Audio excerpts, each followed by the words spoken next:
Am I? Oh, Telegram. Cool. We're doing all the live stuff now. All right, quote tweet. All right, hope that's what you want. There you go.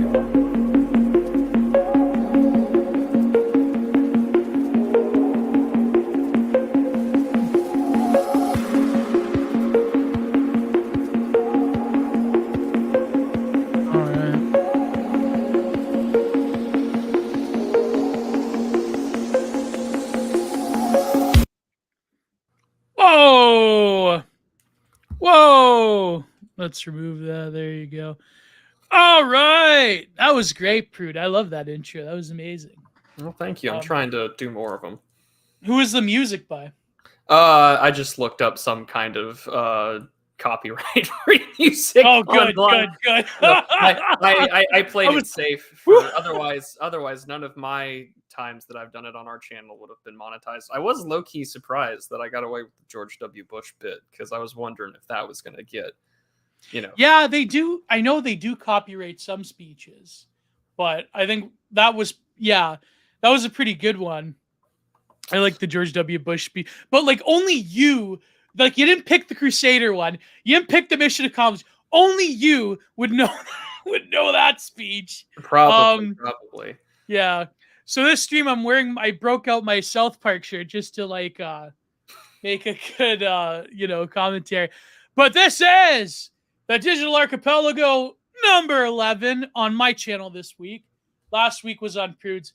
And we are talking about the book by Thurston Botz-Borstein, Deculturation, one of my favorite books, one of my favorite authors. And I think that it would be a dream come true if actually I contacted him, like, hey, do you want to come on Content Minded? That would be amazing. Because I feel like when you find a very niche, interesting scholar writing very niche, interesting books that only people like us would really enjoy, I wonder if I could bring him up. There's something that Godwinson said once. He said this about, I know.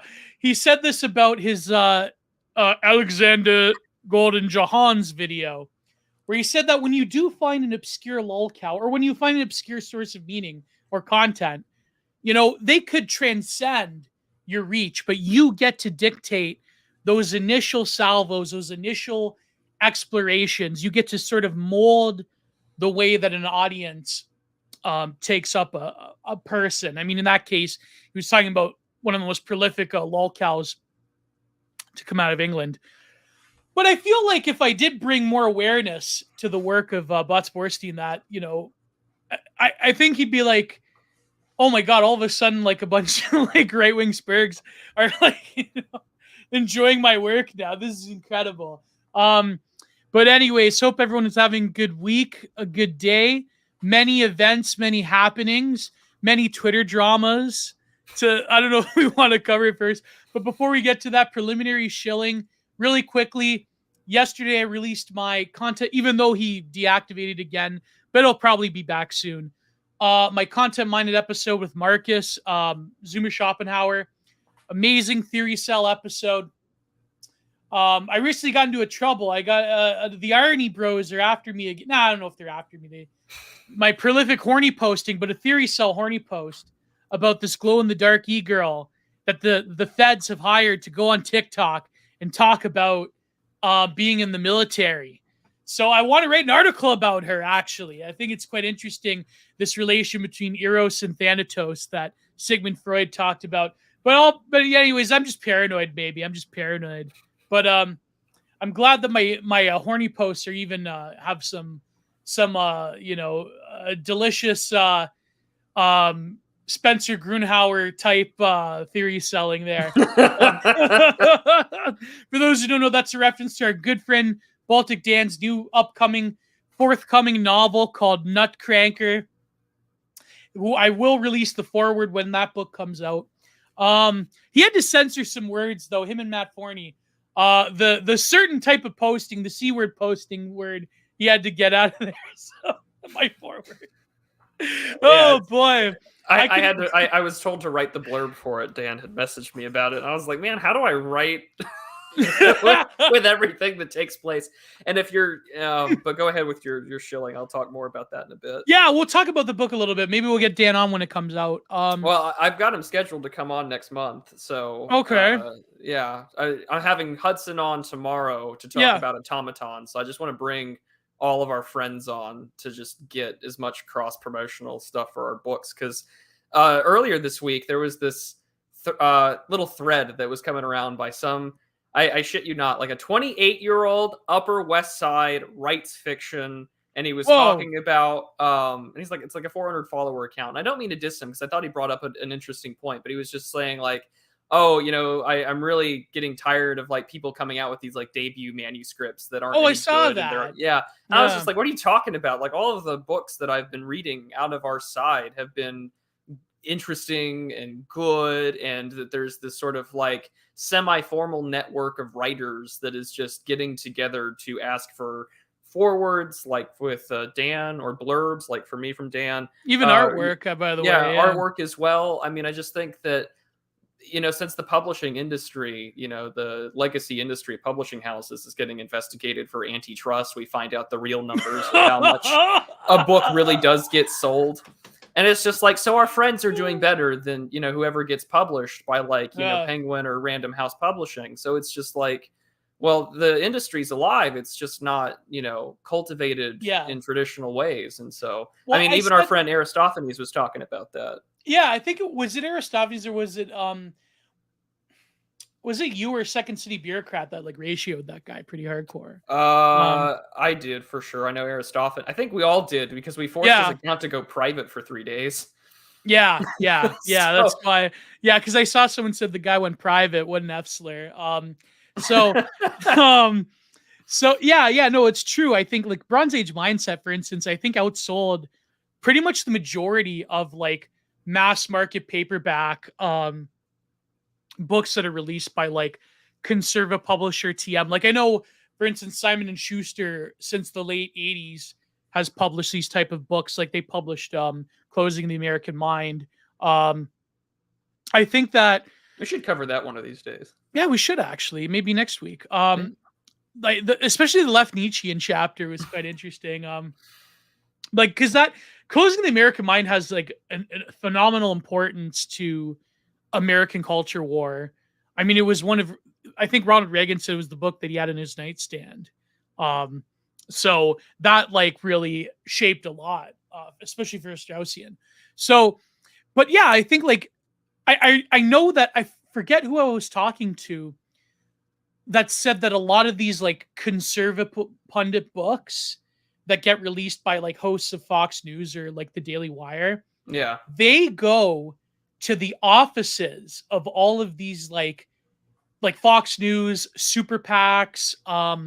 What's the big Republican thing? Like CPAC?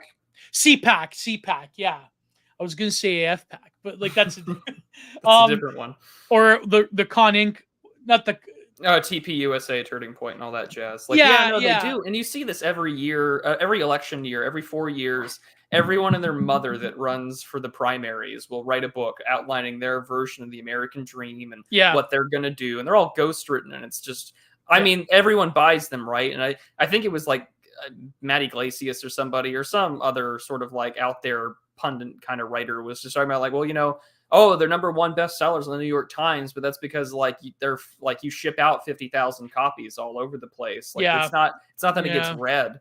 And I mean, even this show for like, this is, people are like, well, you know, you guys get usually like about an average of 3,000 views. I was like, that is more than any academic has ever had in terms of like influence at a normal college, you know, situation with their career and their whole CV being put out for its publishing history. So, I mean, the game has definitely changed, you know, to where in a way it kind of relates back to the book that we're going to cover today, that, you know, this is more marketable. So we're getting to see the YouTube influencer, video game, Twitch streamer. It's all very kitsch now, to where it's all sort of the same thing because it's marketable and it's easy to do so, which means authenticity or real culture is hard to get a hold of. Yeah. And even the medium by which they're disseminated changes that relationship and kitschifies it. The age of social media, versus the age of the early internet. I mean, I think who was talking about this? I think it was it may have been Billy. Or no, it may have been Aristophanes about the nature of the early internet forum culture and like post like social media is like geared towards eternal September forever.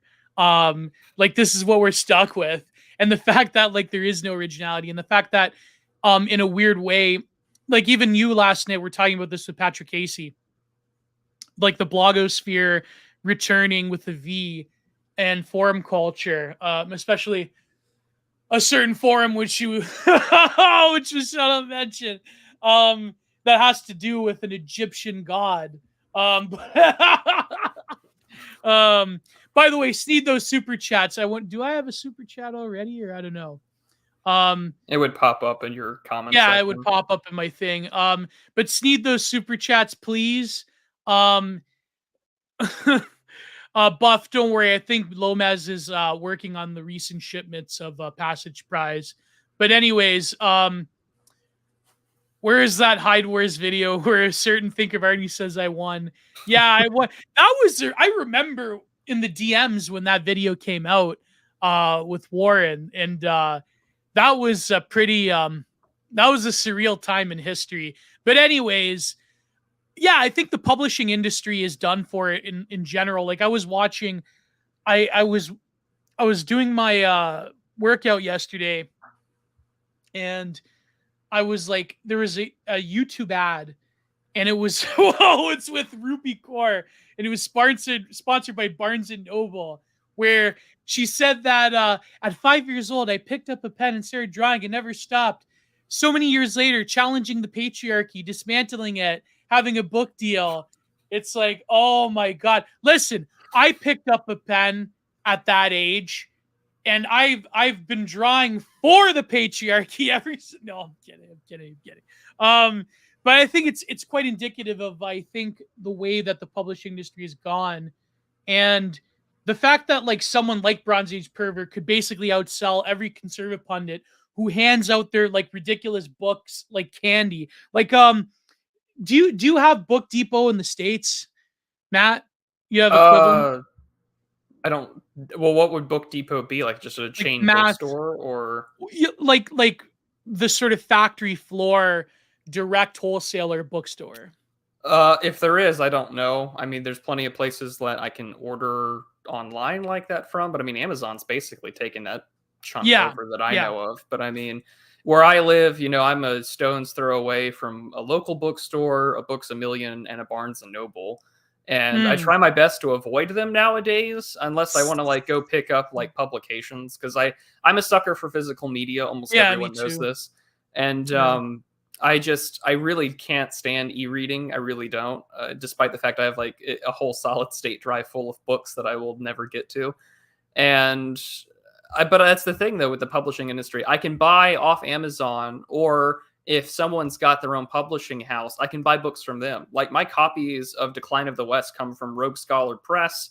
A lot of my political books that I've bought have come straight from Imperium Press. There's plenty of publishing houses out there, Antelope Hill, Terror House Press. I mean, yeah, and they banned a bunch of Antelope Hills too. From Amazon. So I mean, you're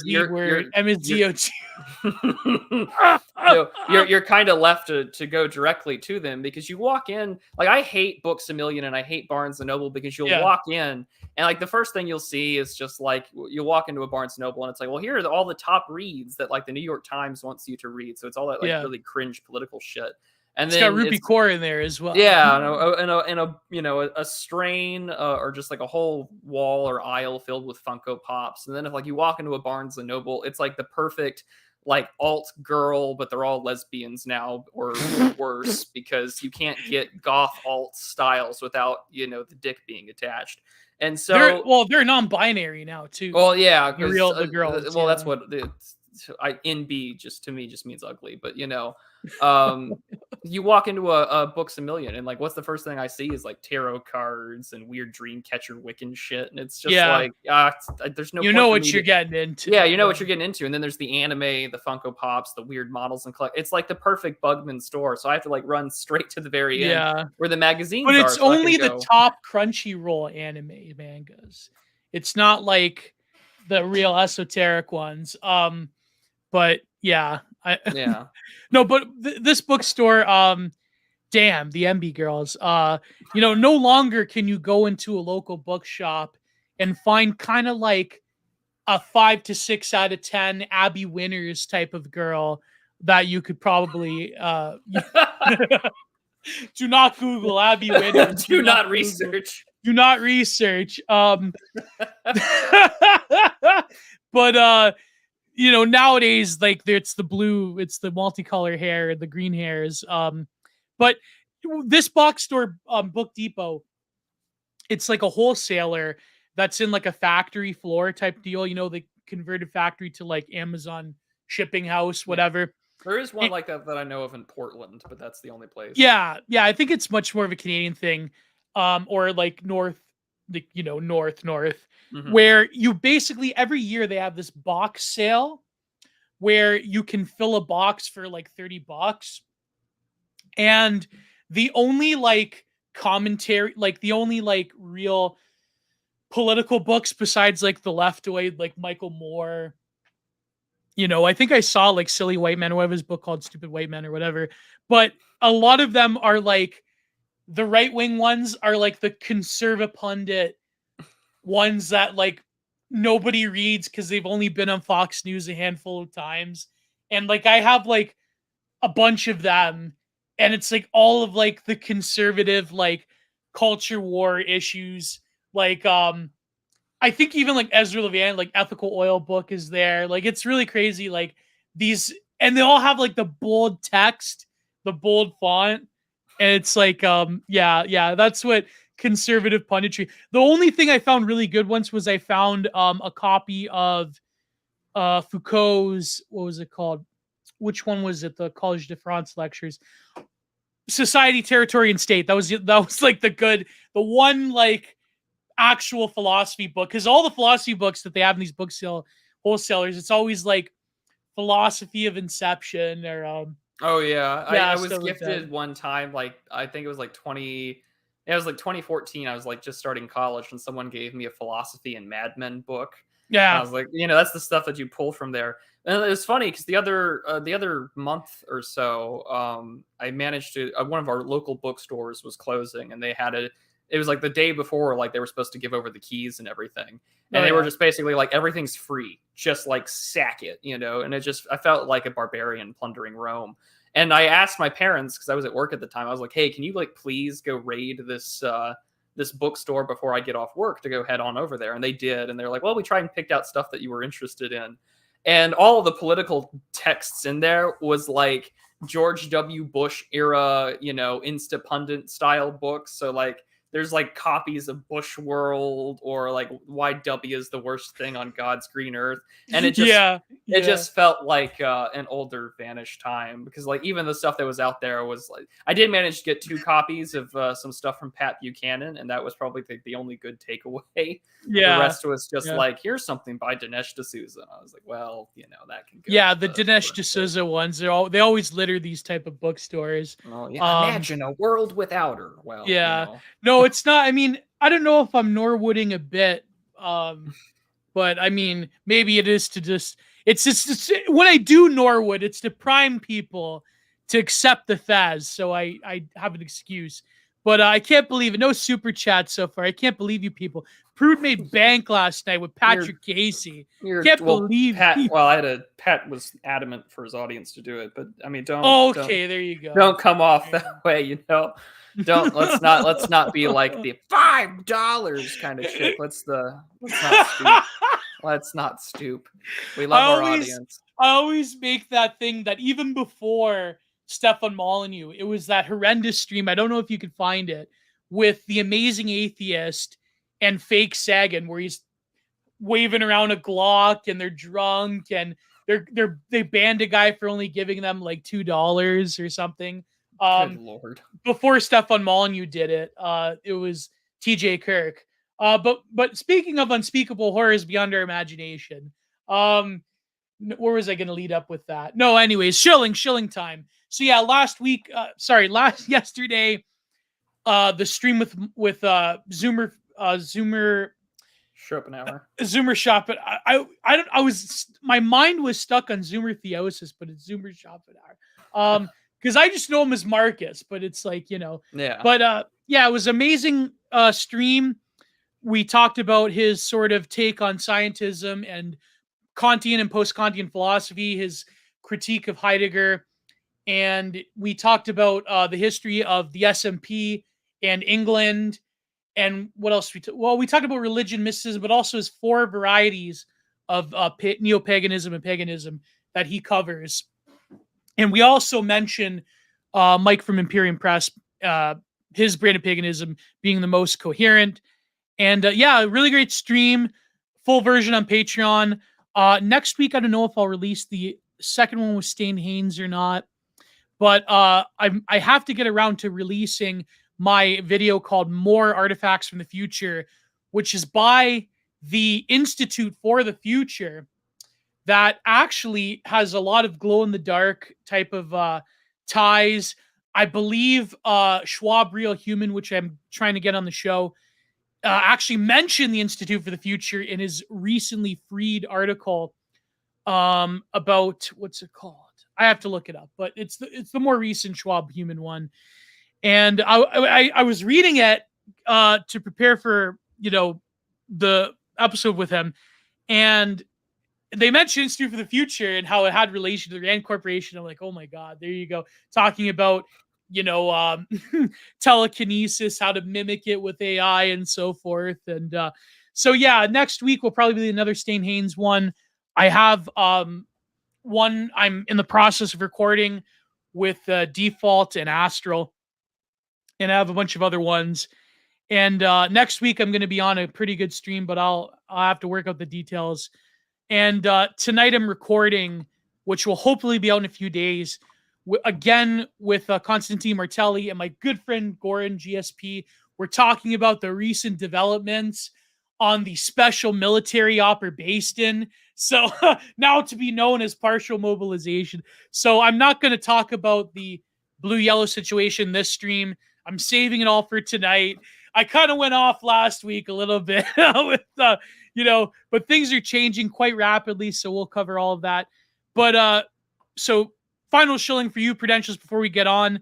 I know last night, amazing stream with Patrick Casey, TR Hudson tomorrow. And what's your schedule looking like? After that, Sunday. Oh, and a Substack. There you go. I forgot. I have to read it still, but yeah.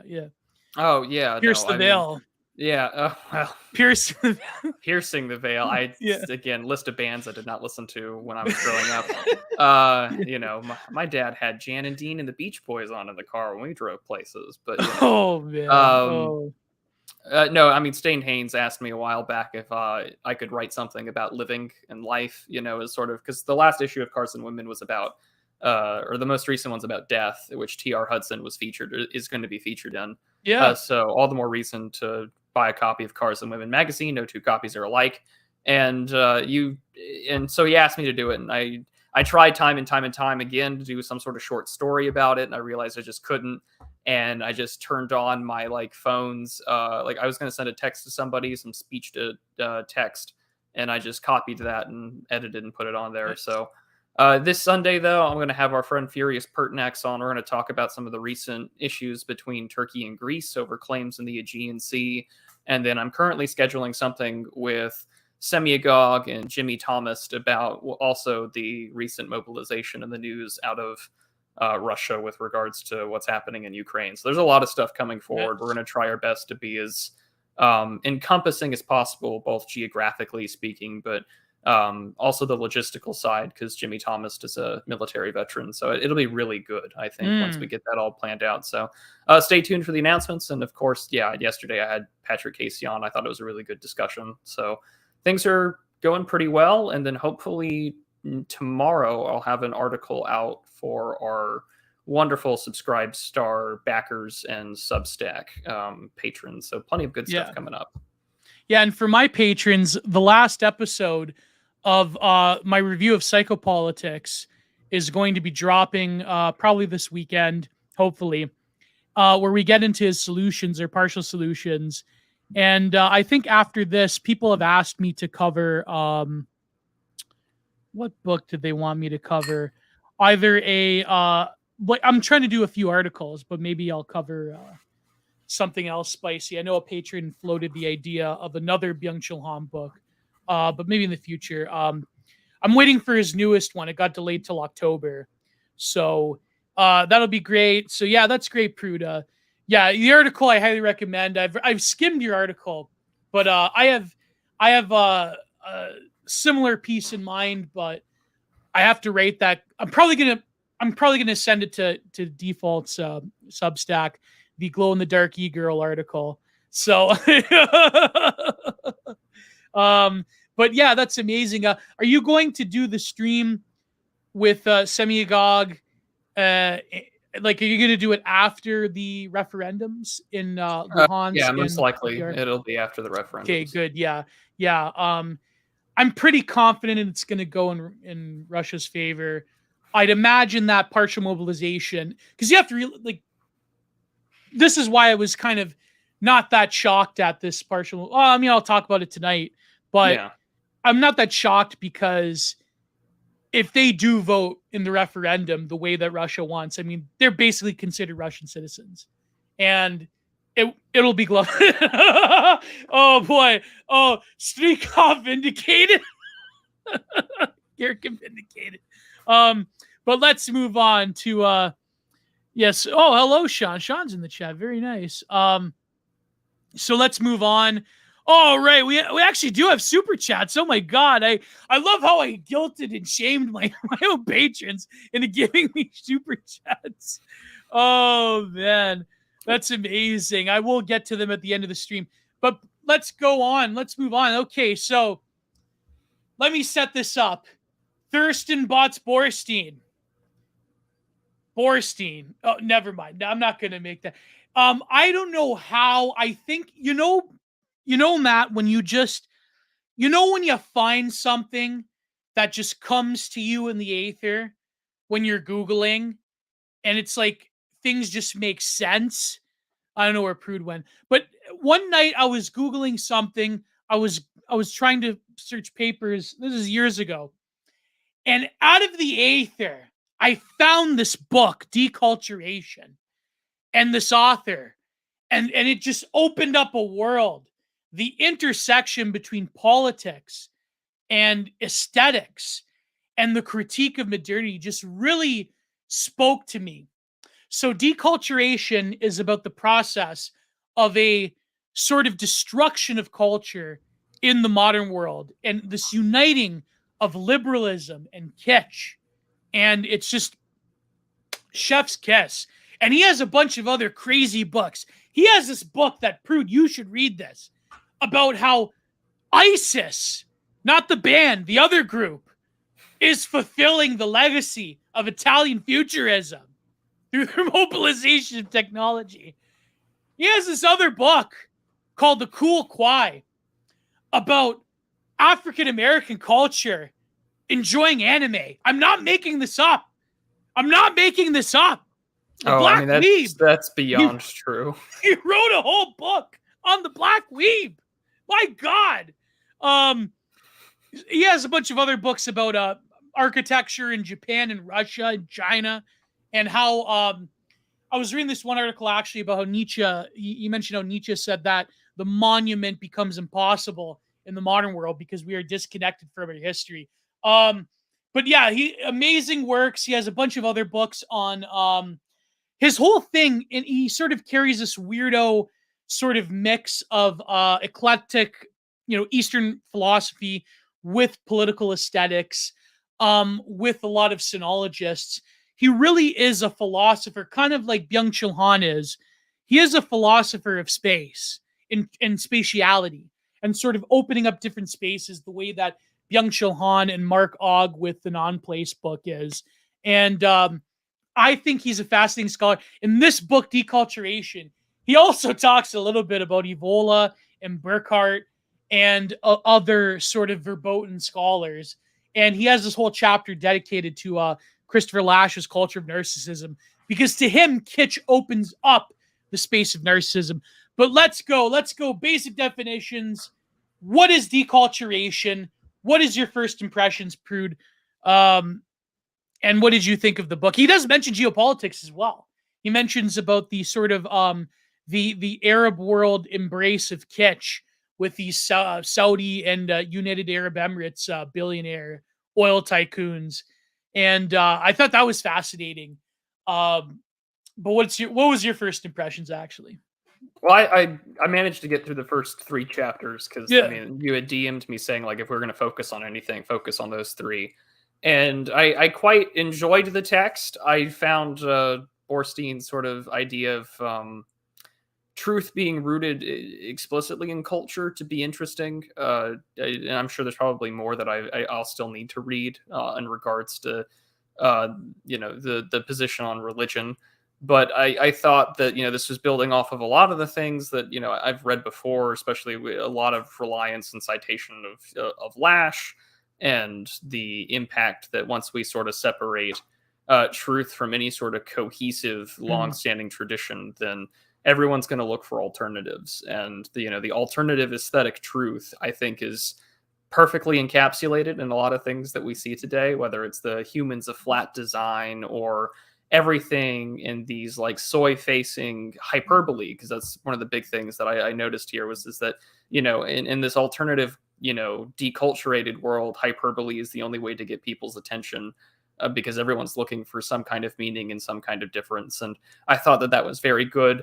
It was funny, we were mentioning the selfie earlier today in the stream, and I quite thought that there was a point there that was definitely worth making, because we do live in this age of narcissism. Again, Borstein's building off Lasch, and he said the selfie was inevitable, actually. Well, yeah, he said Lasch had singled out the proliferation of images as a catalyzer for narcissism. Today, the image flood has turned society into a spectacle in which the individual attempts to participate narcissistically via selfies. Borstein's, of course, principal thesis is that, kitsch is the alternative aesthetic truth, that, whether it's building off Harry Frankfurt's idea of, like the bullshit theory and all that jazz. Yeah. It's just, I mean, I think that everyone sees it in its own form or fashion. I mean, you famously have talked about neoliberal kitsch before, not only here on YouTube, but as well as your writings. And I mean, what a better example than I think what we've seen in an age of globalization, to where everything has been deterritorialized and reterritorialized into the most scraping the barrel, most common denominator type deal. I mean, I think that's actually a huge part of like sort of the USG's form of foreign policy, actually, is, trying to offer an alternative aesthetic truth and image. I mean, you see this with like NATO wave edits now, but most importantly, you saw this with like, Jihad versus McWorld. The idea that, constant McDonald's everywhere, the whole democratic McDonald's peace theory that Thomas Friedman pointed out in the New York Times back in the 1990s.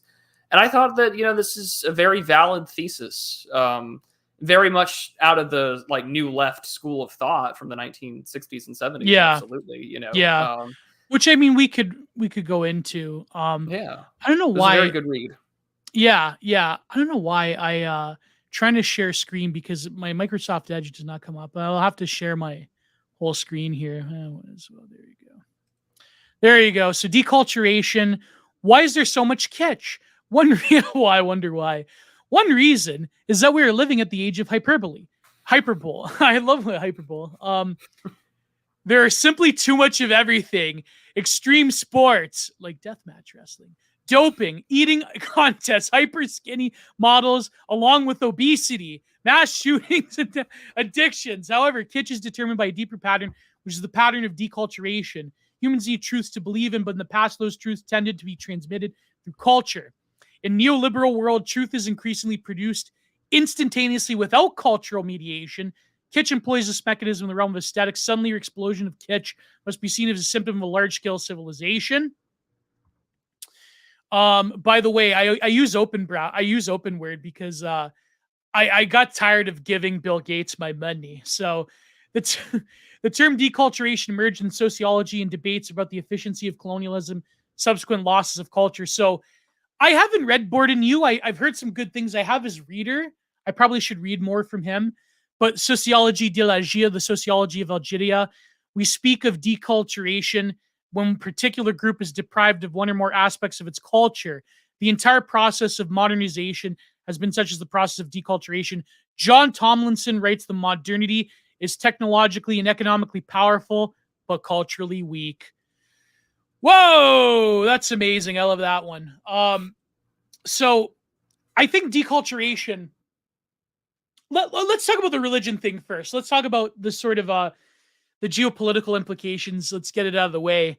To Botz-Borstein, what he and let me. I want to get your take if you agree or not. Sure. Yeah. Oh, sure. I don't know if you agree, but you see in the 1930s, the communists were everywhere in culture, and no,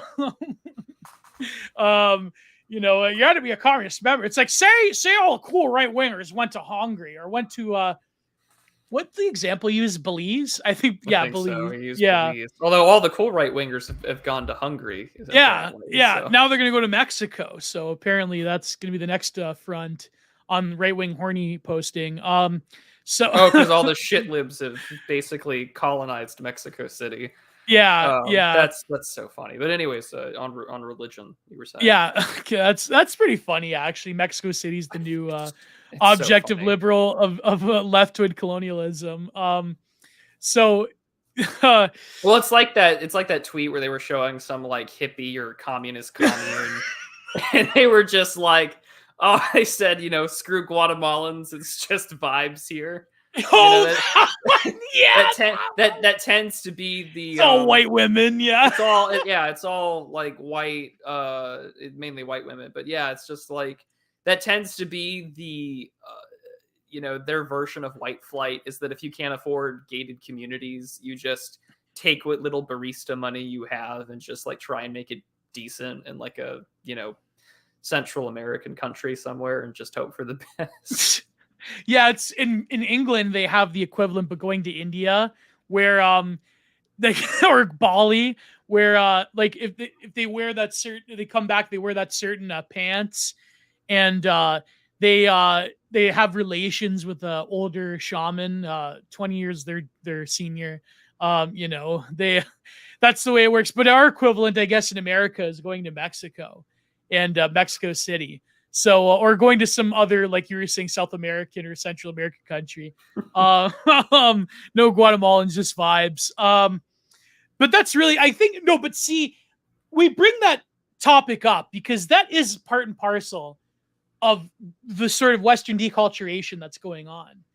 Just no Guatemalans, just vibes. That's a great, jumping off point. So deculturation, when it comes to religion, his argument is that in a globalized world where religion is decoupled from the sort of cultural context of its day, because I remember a few streams ago we were talking about how, for instance, Catholicism in Germany is slightly different than Catholicism in Italy and Spain, and radically different from Catholicism in Mexico. Same with Orthodoxy. Orthodoxy in Russia is vastly different than Greece or any other place in the world. I heard Greece is like the most lib version of Orthodoxy. Is that true? The Greek Orthodox? Depends on who you ask. I mean, you're going to get different in the same way that you would get different dioceses or different areas in the Catholic Church, I'd imagine. But I mean, there's been... Which Orthodox church you go to? I'm with the OCA, so the Orthodox Church of America, which was granted autocephaly by the Russians some time ago. Oh, but, interesting. But right, because you have to push the Russia gate infiltration of the geo. Well, it used to be for a really long time. It was just under the Russian aspect. And I mean, if you go to any row corps parish in New England, for example, and I think even inside Washington, D.C., you can go and find American flags inside the nave, which is, you would never see that anywhere else, but it was always to, tell Americans or immigrants of the area that this is an American church. It's not part of the Soviet Union or anything like that. But I mean, there had that recent issue with a Greek priest that had baptized the children of a homosexual couple, which has caused its own kerfuffle. But I mean, religion will be practiced differently elsewhere, and I think that's sort of the interesting, and also I think a beautiful aspect though of Christianity is that even though the gospel is eternal, that how it's applied or how it's seen by various peoples is always different. I mean, even the styles in, say, Orthodox iconography are different. The Russian style is vastly different than the Greek. The Ethiopians have their own version, which is actually it's a very easy way to get, I think, HBD pilled very quickly. But oh, wow. Because the quality is very different. But yeah, I mean, but religion, I think, also, though, gets decoupled in a way, and because it's no longer rooted to the times. Which makes things very interesting, I think, for Christians, because this is supposed to be a very eternal thing. I think Catholics are in a very interesting position, and correct me if I'm wrong, but you have this church that is supposed to be officially, the church, right? Like this is the continuation of the church that was told to Peter, upon my rock, this is where I build it. And now it's sort of in this place where you do see other cultures, have their own interpretations of it. But now in America, where people are so completely atomized and detached from any semblance of meaning, that's where you got that famous New York Times article about weird Catholic Twitter. And I mean, I can't believe Anna called Mecha Bernald cute over me. I can't believe that. My hopes of being on Red Scare one day are dashed. But I mean, the thing that I find is that you'll that people will try and find meaning to it in a way that, of course, can be viewed as transgressive, or I mean, we see this a lot with dime square Catholicism that everyone wants to pay attention to. Wet brain / dime square Catholicism. Yeah, which I mean, listen. If Honor Levy wants to come on this show, I have no problem coming on show. But I don't know. Does she have a BF? Probably. She has. Well, you can hopefully travel now, Gio. Isn't that the case? Yeah. They you're no longer 30th, I think. Yeah, it's true. Yeah, on the 30th, the Rivecan app, they got rid of it. You can, or what's optional. I mean, I'm sure that the libs will use it as a status symbol, though. Oh, I'm sure. Yeah. Maybe, but maybe though you'll be able to find yourself someone here in America. Maybe. Who knows? Maybe it'll be Honor Levy. No, I'm kidding. I know she follows me on Twitter. But yeah. So, but I mean, and this was the thing that actually I wrote an article in response to Default Friend about this, because she had made a point that, for a lot of people, religion these days can feel like a flash in the pan cultural moment. She had said, what is the difference between an trad cath and a Bernie bro? And she says she doesn't see too much of a difference. Which I actually gave a defense to our traditional Catholic friends on the internet, where I had said, well, maybe that's the case, but Jesus Christ is a little more eternal than Bernie bros, I would hope. So, although some people treat Bernie well, they do. I mean, a lot of people treat, and that's the thing, though. This is my big critique, though, against a lot of secular political projects like that. Is that depending on your translation you use, it's either 145 or 146 in the Psalter. It's well, what's the first bit there about not putting your trust in princes or the sons of men? There's no salvation in them. And so when you treat it's the same thing about waiting for Superman or waiting for Caesar, I think, to some extent, now that conversation keeps happening in American politics. You're trying to put your hopes on something or someone and not doing anything about yourself. It's like that old, it's like that old saying about a guy that says God will save him. And then, he rejects the guy on the rowboat, the helicopter, the Coast Guard, and then he drowns. And he's like, well, you didn't save me. And he's like, well, I sent 3 people to help you.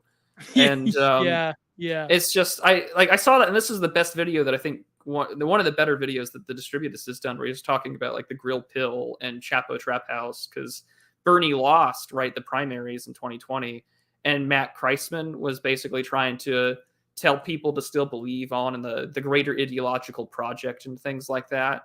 which was like an honest confession, I think, that, not one guy is going to change everything. I mean, that was a big lesson for, I think, everyone who was into Trump too in 2016, is this, that, the more we watched him, tweet his way or observe things or enact policy, it was just like, well, he's not, we saw the full machinations of, the deep state or the managerial regime or whatever term that you want to call it. And it's just like, well, it does illustrate that it will require you to do more than just to sit on your ass and hope everything will be right. Like, you have to be proactive about things. Yeah. And, yeah. I think that's the one thing that is a big takeaway about deculturized people and de-atomized and deracinated people is that once you're completely uprooted from your culture or belief system or anything, again, like Borstein points out, you're going to look for an alternate aesthetic vision.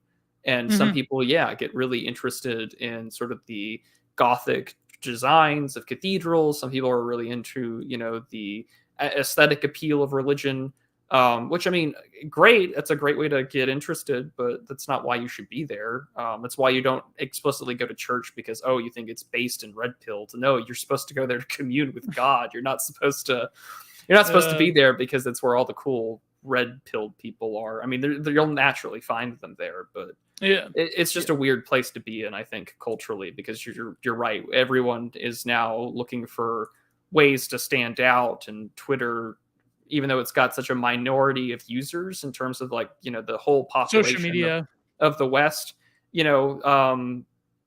the Twitter discourse today is the news chyrons of tonight and tomorrow. So, I mean, it's all an interesting point for whatever gets talked about will be in City Journal or wherever, but I've gone on too bit of a rant that probably doesn't answer anything. No, I have to get to it. But what was that verse that you cited? I think it's, depending on your translation, I think it's like 145 or 146, trust not in princes and the sons of men, for in them is no salvation. Oh, of what book though? Of the Psalms. Oh, in the Psalms. Yeah, okay. Yeah, the Psalter. Yeah. So no, but I think you'd have to, like, look at that verse in context, because then I know, like, a lot of, like, weirdo, like, quasi heretical Christian anarchists would, like, look at that verse and they would say that, like, you have to have this, like, divine rejection of all worldly authority, which, I mean, is kind of, like, ridiculous in light of, like, if you want to renounce the world and things like that, or like the worldly aspect of life, like, it's what a monastery is for, buddy. Like, if you want to be edgy anarchist or whatever, then, which, I mean, a Christian anarchist sounds so ridiculously like Tolstoy, like, no, sorry, not Tolstoy, Victor Hugo, or Victor Hugo. I was about to say Tolstoy's War and Peace is meant to be far more, it's more liberal than it. No, I got confused. Victor Hugo. Okay, yeah, you can see it in parts of Les Mis, but even then, right, like, it seems to me, it just seems innately, I don't know enough about them to give anything. It just sounds very contradictory that I think your king is not of this world, and but he will return, and it's just, but it's still a king, though. That's the thing. Like, I think that there's a sort of funny relationship between worldly authority and the faith, like, in both Catholicism and Orthodoxy. In Orthodoxy, it's actually much more explicit. But I mean, there's verses to support. I mean, I don't think that it's to reject worldly authority, but rather that the true supreme authority is not of this world. Yeah. But in the meantime, there are. But people treat. I forget verses where they say about, like, kings will aid the faith. Well, of course. But my point primarily being, though, is that for people that do not have any sort of, like, teleological grounding or do not have a faith in something, like, you don't even have to be Christian to have faith. I mean, this is why the pagans that I do really have a lot of sincere respect for do have a pretty cogent belief system, and I can get where they're coming from. And it's just like, and I know plenty of people that I've met IRL that are not Christians. Like, I have a deep respect for a lot of Hindu people that, follow their traditions adamantly and defend their faith against their views of, Abrahamic influences on their religion, which, more power to them. The issue I find interesting is that for those who don't have that higher sense of purpose, or the, I effing love science, or like, this is the only way forward, is just the here and now of it. I've noticed a tendency, and it's not just Bernie bros or anything like that. Boomer cons are just as susceptible to this, where, you know, they do treat the only form of like being rescued or delivered is by, you know, earthly authority, which, I mean, in a lot of essence, yeah, we're going to need leaders and we're going to need people to do it. I just think that we have to be very careful, I think, about not, you know, like the God Emperor meme, I get his totally 40K reference and all that jazz, but like, he's not God. And eventually he'll stop tweeting one day, you know. Just, I'm thinking out loud. I don't have. No, it's true. You're putting me on my feet here, which I sincerely appreciate. No. I didn't mean to, but no. What I mean is, like, I think that you mentioned, just to address this point before we go into Borstein, about Catholicism, is that in America, it seems that Catholicism has gone through at least a partial, like, what would you say, Protestantization in some respects, and I feel that it's quite tricky because even like people like for example, the whole thing about like LeBased Mexican Guadalupe nationalism stuff is kind of like a misnomer because A, there's a lot of like evangelicals that are like swooping those people up, and B, there are those of a percentage that have like a lot of like heretical like San Muerta type of beliefs that are not based and not trad. I mean, trad maybe in the respect of like certain elements of Central American indigenous culture, but like in terms of LeBased tradcath, no, very much not. But I think that this is what Borstein's getting at in terms of the cultural context, because his argument is that religion in the modern world, whether it be ISIS or evangelicals, and he's not making an equation. He's not like some stupid lib making like a Al-Qaeda reference. He's saying that even like traditional faiths, in terms of the way that they interact with a globalized monoculture or lack thereof, let's call it non-culture, they are forced to posit universal truths that are above globalized culture, and therefore they are just as much a product of deculturation than other forms, such as what we would call, what he calls liberal kitsch, or I would call it neoliberal kitsch. And so he's saying that a lot of these like Salafist faiths, or like, you know, certain forms of Catholicism, or especially Americanized Protestant evangelical revival faith, which is seeking somewhat of a, you know, a bit of a boost nowadays. He's saying that these people, they reject culture, whereas Catholicism and Orthodoxy and even Islam in the Arab Peninsula, as opposed to Islam in Turkey and so forth, and Hinduism, you know, when it comes to Hinduism, post Shankara, I can easily see how certain Abrahamic forms of monotheism can get involved in there. But it's been so many years since grad school, since I hardcore studied Shankara and Hinduism, Vedanta, so on the grad level. But when it comes to it, these faiths were just as much defined and shaped by their culture as anything else in their particularist context. But in the advent of globalization and neoliberalization, and we can get to the critique of the word neoliberal as well. Let's get to that, because I know the Baposphere is very adverse to that term, very adverse to like the sort of dime square taking up of like Lash and to a lesser extent Byung-Chul Han, and but even like when it comes to political faiths, he's saying that politics operates in a similar manner. I think he does mention the Bernie Bros, and he mentions Trump. Of course he does, you know, because this book I think came out in 2019, and even the Content Minded that came out yesterday. Even there's a great line that Zoomer Schopenhauer said, where he's like, you know, the problem with like Bernie and like Jeremy Corbyn and like these left ironists is that these guys are beautiful losers. They're like, oh man, they keep losing, but we love them. Like Ron Paul, to a little extent, was a beautiful loser, because a lot of these people, like, here's the thing. If you're a millennial, an older millennial, and you grew up in the Ron Paul days, right? The Ron Paul, like, yeah, watching InfoWars while smoking a bong, and Ron Paul is on there. You went a few options. You went to the alt-right, or like the minority of the minority became like the patriotic socialist, like crypto reactionary. Like, here's the thing. Logo and Haas, they're just crypto conservatives. Let's face it. But so if you were a Ron Paulite, you either went to like the Bernie Bros, the Arnie Bros, where you're like listening to Cushbomb Kreisman, or you became part of the alt-right and you sort of went with the hairdo and other people, or you became like some weirdo reactionary. But like the new age people that loved Bernie, that loved Ron Paul, they became Bernie Bros. Other libertarians that loved Ron Paul, they went to the alt-right. They became racially conscious. And then a small minority went all the way around to a Hawesian patriotic socialism, which maybe Hawes will start quoting Jared Taylor quite soon. Who knows? But we'll see what happens. I always love saying the hairdo, the GNC, the General Nutrition Center. Oh man! Just go to Bap's Telegram if you want to know what GNC means. Yeah, those are words that we cannot repeat. Cannot repeat on YouTube ever. No, that's don't we love? This is the thing that I love about the right wing that's been going on for like ever. Is that there's been constantly trying to find like a 3-letter acronym to explain everything. Yeah.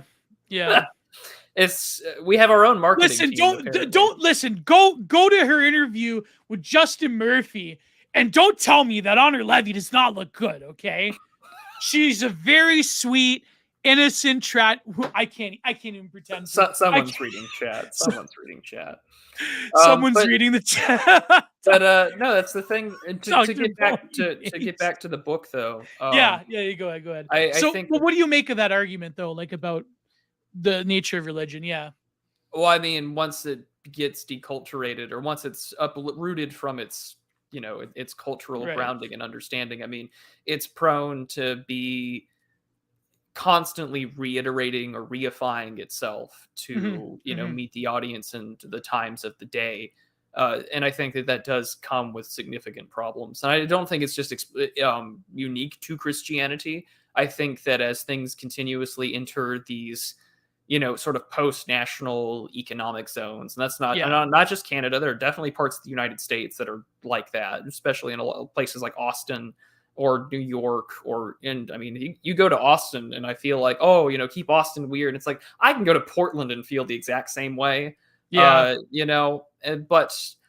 the thing that I think is very interesting out of the book was this, focus on hyperbole, which everyone has to be hyperbolically the same. And this is the chapter that the first one is about, the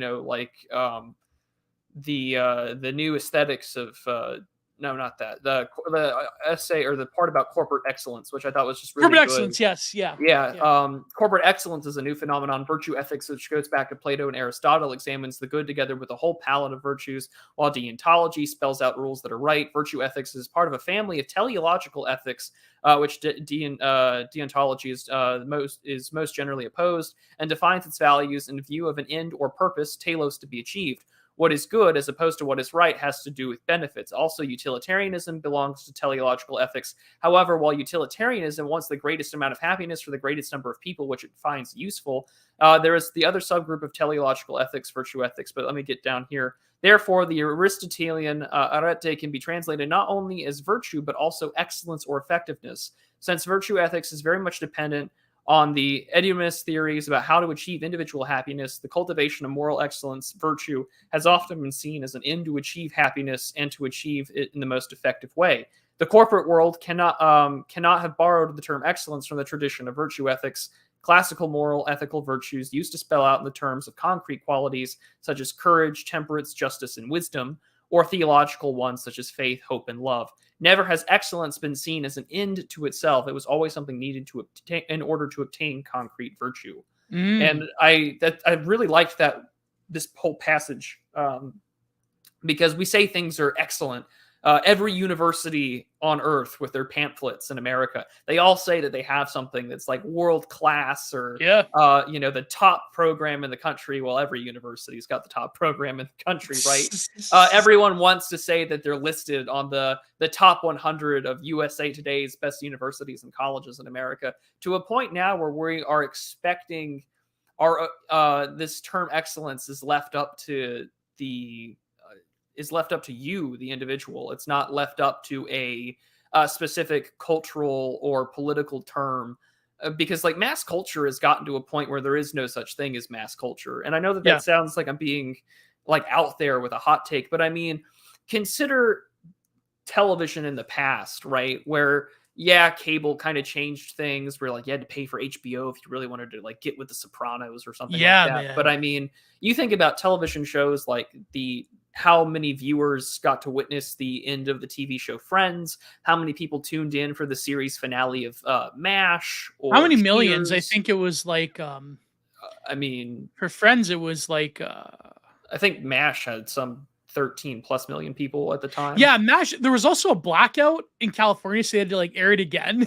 There was something, something like that. But I mean, it just illustrates that like that has its own problems, mass culture in a lot of ways, but it was far more homogenous to where everyone was doing it. So now the alternate aesthetic of today is that we're supposed to put out good, riveting television that meets the zeitgeist of today, which the zeitgeist is whatever the elites put out, which is Euphoria, or whatever. Euphoria, but I mean, Ring also of Power.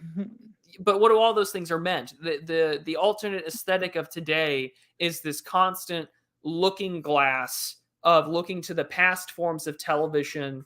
And well, if we can hijack these things, then we can deconstruct what made them great, which typically means, we get Kangs of powers, people like to say, or how every, Star Wars sequel or whatever just gets continuously more and more shit. To where, it's like that whole Rich Evans and Mike Stoklasa bit where aren't you glad that you're growing up to see all the things that, your favorite franchises go to shit. And, it's so great, Rich. It's so great. But it's funny though, because he equates, which we'll get into later, he equates bullshit or BS with kitsch, in the sense that they both, it's not that they're creating it's not that they're creating a false reality. They're creating a reality that is enclosed that could potentially be real, right? Like a good con man, a good BSer can create a picture that is plausible to the real, but is not the real. Logo de Atlas can create a picture for you, and he's done this to me on stream, where he can create an argument about Xi and Huang Nu and Ron Paul Maoism that can kind of be like, you know what? That's kind of real, but it's not real. It's a facsimile of the real. A good con man can create a picture that may not be real, but is akin or a adjunct to the real. That is the difference. And that is what kitsch is to aesthetics and to cultural expression. So I wanted to tackle this equation of equating culture with truth. But before we get into that, excellence culture. In the beginning of the book, he talks about how kitsch, the reason it proliferates in the modern world is because of excellence culture. So here he's equating corporatization of life, the politicization of everything, and aesthetics. So corporate aesthetics, like illustration, and what we're seeing with AI and all that stuff, that is a model of excellence culture because it gets right at the heart of this sort of false sentimentality that delivers a message in the most efficient manner. Corporate design is all about that. It's all about delivering you into how can I, with the least possible effort, have the most impact in terms of selling you something.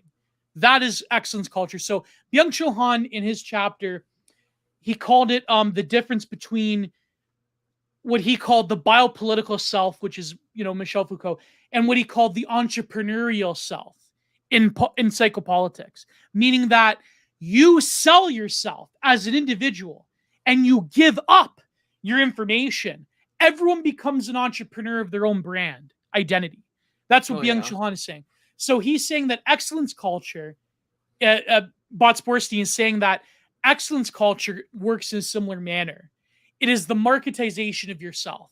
But beyond that, it is creating this picture of the perfect being that is efficiency maxed. But I noticed the sort of, he takes great pains, which I think is very helpful. And in fact, is very good if, say, you're someone like Bronze Age pervert, you're in that sort of sphere, is that Greek excellence is something wholly different. It is virtue ethics. It is, as we know, arete, which is excellence through competition, through testing, through the mutual engagement of trying to arrive at the perfection of the self through competition with the other, right? Well, But yeah, it's and yeah, we can. The next section of that passage is perfect for it. He yeah, says the other important difference between corporate excellence and Greek excellence, yeah, though virtue ethics is normative, it never speaks of values as absolutes, but merely indicates what it believes to be desirable in certain situations. Plato and Aristotle dealt with values factually, which means that for them, a value could never become a rule. In other right, words, classical virtue ethics integrates cultural components in its evaluation processes, which has an important impact on the definitions of values. And that's a good point there on virtue ethics. Whereas in the corporate world, this cultural content is not discussed. Being efficient is the only right thing to do. The rule of efficacy is implemented by means of evaluation or other technical exercises. In the corporate world, excellence is unrelated to cultural values, while for Aristotle, concrete virtues like generosity or honesty were supposed to become character traits. Can corporate excellence become a character trait? Obviously not. right. I just excellent. Yeah. Very glad that he went out of his way to clear these things up, Because excellence is deontological. Like it's in the Kantian tradition. It's the maxim. It's the rule. It's the universal that transcends culture. Because Aristotle, in some ways, even though he sort of Heidegger would say he still fails in terms of traditional metaphysics, but he says that there's still a little bit of the pre-Socratics in Aristotle, the latest development of Socratic philosophy, in that there is an element to becoming. There is the sort of not the universal inherent in it, but there is the becoming to the universal. There is the seed and the acorn in the tree, right? Whereas with Plato, like the universal is in the particular already, even if it's just a facsimile of the universal, it's an imperfect mold of it. With Aristotle, however, it's still the element of becoming to get to that perfection. And in Aristotle, if you look at the Nicomachean Ethics, it is culturally conditioned in that every society has their own view of what the perfect being is, has their own view of what phronesis is, of that flourishing. Eudaimonia, right? Like, eudaimonia is not just happiness, what we understand to be this like utilitarian pleasure maxing. Eudaimonia is the happiness of an excellent and flourishing being, but that can only be conditioned within society. And he was talking about Athenian Greek society, where certain people like women and slaves did not have rights for a very specific reason. So not to say I'm justifying it, maybe unless, but he's saying that, Aristotle, there is this element of phronesis that is very much culturally conditioned, and Greek excellence recognizes that the culture of a society informs that being that can flourish, right? But if you don't have that, you have this universal deontological thing where the maxim of excellence is always forever and will always become, and corporations will always pursue this, even in the realm of art and aesthetics. This excellence culture has to prevail. Hence why Humans of Flat Design becomes like the archetype of the new man. It is universalizable. There's no cultural contents that can get in the way of the message. You can sell it to everybody. Like there was this one documentary. I think it was some about like metal music throughout the world, like in the global south. And this one guy was saying how in India, Bollywood music, like really old people, really young people enjoy it, everyone in between, and how that, and notice how Hollywood is taking Bollywood. And there was a time period in the 2010s where they tried to do this, where it's like really they try to like give you that sort of flavor of Bollywood, right?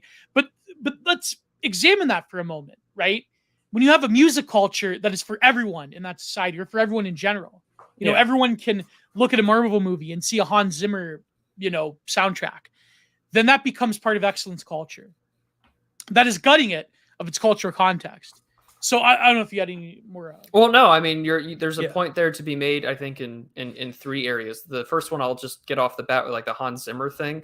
Like Yeah. every movie trailer has the expected sort of kind of bit and all of it now. Like it's Yeah. become the standard to where Yeah. and I was just watching Ad Astra earlier this Oh week. God. Uh, Yeah. but like even the music in there, I felt like, okay, there are bits out of here that feel like out of Interstellar, and I just feel like I could feel this sort of like emotional string bits of music here and there. I'm like, okay, so like when we're in space, the standard has been set, right? You have to sound like Hans Zimmer, you have to sound like that it's no longer the big orchestral ensembles of like 2001 A Space Odyssey or anything like that. Yeah. The excellent standard has been set. The point too, but that's what Scruton said as well. He mentioned Scruton, how Scruton says that it's false emotion that makes kitsch, and that's Hans Zimmer to a T. Absolutely. But go ahead. Yeah, go ahead. But yeah, no, that was going to be the next part, because Scruton gets mentioned a lot in here. Is that beauty dies when it stops being like authentic and what it wants to tell you, instead it's trying to tell you what to feel. And we see this all the time now with what's being beaten over the heads in regards to art. You're supposed to either enjoy the transgression, you're supposed to enjoy the moment. You see this a lot in Marvel movies where, I'm not one to watch that stuff, but I mean, I will watch The Critical Drinker, and where he's talking about, well, like you're supposed to have all this emotional, bits where I'm just a girl is playing, and like, all of a sudden I'm supposed to really give a shit that she's like, beating these CGI monsters up or whatever, I feel no emotional connection to it, but you're forcing me to feel something, and ergo, like any semblance for me to appreciate the. Did you see those Twitter clips of the King of Power where the girl, the blonde woman, is fighting men? And no. You didn't see that from the Lord of the Rings? Like the Amazon show or the Amazon I show. did not. Where this blonde woman is fighting men by the dozen like it's the Matrix. Oh. Yeah. The other thing though I was going to also say is that I think with Netflix you're also in a position where you can bridge the Bollywood gap now. What was that movie that was it's like RRR or whatever. And people are saying like this is the greatest movie you've never seen or whatever, and I always find that funny because it's sold to Westerners, and like demographically speaking, well, like my country is 330 million people, and that's mainly due to all sorts of stuff, but it's the most populous Western country, whereas India's got like 1.3 billion people. Right? It's always what's funny is that Canada actually started this trend. Did you know that? No, I did not. Canada, we had Bollywood movies that were set in Canada, but there were like kind of like indie films. Like there was this one called Bollywood Hollywood. I think that was what it was called. And I remember watching it like long time ago. I remember it actually gave a nod to the Adam McGowan film Exotica, because the woman had an Exotica poster in her room. And like it was sort of like, so Canada, like many other instances, started a lot of like the culture war issues over multiculturalism. And in fact, when it comes to music soundtracks, the only time I think that Canada did multiculturalism kind of right was like the mid 90s. You had composers like who worked with Adam McGowan, Michael Dana, the composer, who did all of his films. Actually, he did the soundtrack for like a lot of other popular Indian or like semi-Indian based films. Like he did the soundtrack for Life of Pi. He did the soundtrack for Water, which is really him and what's the guy's name? Arman Ra, I forget his name. The famous Indian composer did the soundtrack for Water, which became a monumental film in the trilogy of that films. So Michael Dana, for example, the Exotica soundtrack or the soundtrack he did for 8mm with Nicolas Cage was like this world music where you had like Berber music. He had like different, instruments from around the globe. And it was this sort of panacea where it's sort of like that time in the 1990s where multiculturalism was like kind of like you could still explore different cultures, but you weren't robbing them blind completely. That came much later, but then what happened was when it came to Hollywood, the experimentation with the audio landscape became so flattened, so Hans Zimmer-ish, that it's like, every epic Marvel movie has the big orchestral moment. Like, maybe anime probably has kitschy elements to it, but not nearly to the extent, in my opinion. Like they do have like, the tropes, like the tsusenderis, well, maybe the isekai format probably is Yeah. definitely the most kitsch out of all of them. But yeah, like every shonen has like that, hero's journey but element. they become I was about to say, like, the hero's journey has become the most, and that's part of, I think, excellence culture. Everything has to fit a metric. Everything has to fit a formula. Everything has to have the mandated, okay, according to, like, the hero with 1,000 faces, like the hero hits this point here, and so we're gonna put that in the movie. Or and I mean, that everything has to meet standards or ethics, and I mean, where again, that culture of narcissism also fits in with this corporate excellence sense of ethics, because what do we have to do? Well, we have to make sure that we don't say anything ridiculously spicy in the first 30 seconds. If we're monetized, we don't want to, we want to make sure that things are categorized correctly. We want to make sure that we're meeting our standards, that we have growth for ourselves. And it's very funny because I got advice very, very early on which was told to treat, whatever you do on the internet, whether it's like Twitter posting or Substack or YouTube. And he says, you should treat it like a job. And and I was like, well, on one hand, that's good advice, because you should treat it like a job. But on the other hand, it robs something. It robs of your desire to just do whatever you want, because then you'll get other. I remember, I think Clossington had told me not too long ago. He says, well, I'm going to give you the same advice Endeavor gave me. He says, don't read don't go, neurotically insane over metrics. And don't feel too bad about the comment section. You'll know feedback when you get it. And he's like, okay. Yeah.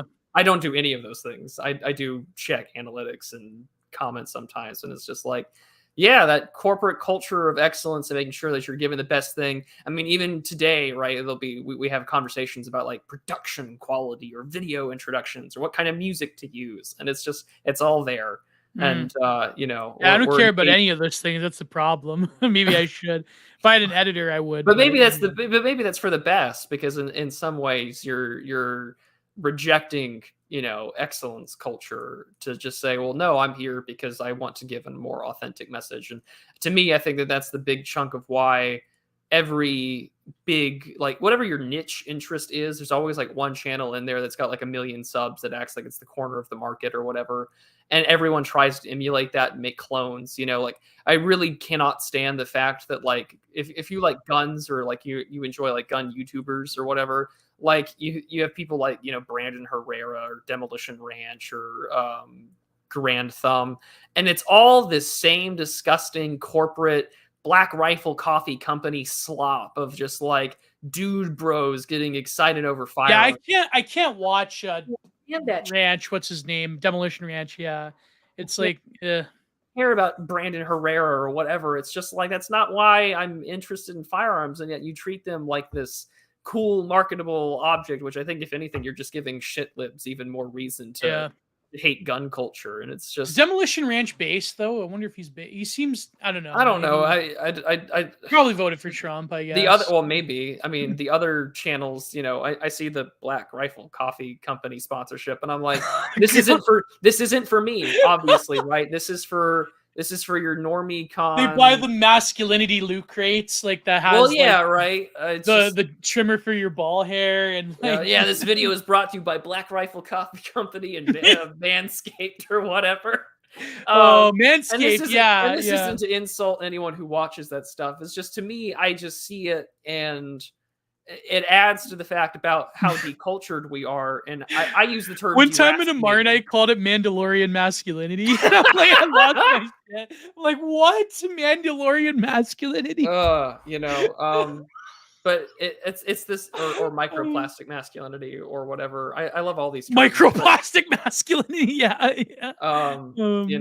But instead we get, again, this corporatized, monetized Reagan Lodge, cool guy beard bro thing, man. Oh, I bet. I'm glad Reagan Lodge is watching, because like he's got like, I don't know how he finds time. I'm hoping my favorite gun. I'm hoping he's illustrating while he's listening to this, because it's like. Yeah. I don't know how the man does it. Like, holy crap. So, I mean, that's just basically like Hickok 45, and he's like the most wholesome gun boomer. Yeah. No, but he's the best one, because I think like he has the good like mix of analysis, but also shooting. which everyone wants. Like that's, Yeah. like, but he doesn't like pretend to do like the back when FSP Russia was a thing, or like, FPS Russia. Oh man, what yeah, a older vanished time. yeah, or Uh, even like what Demolition Ranch does, where it's like ridiculous, over the top, like trying to up the ante.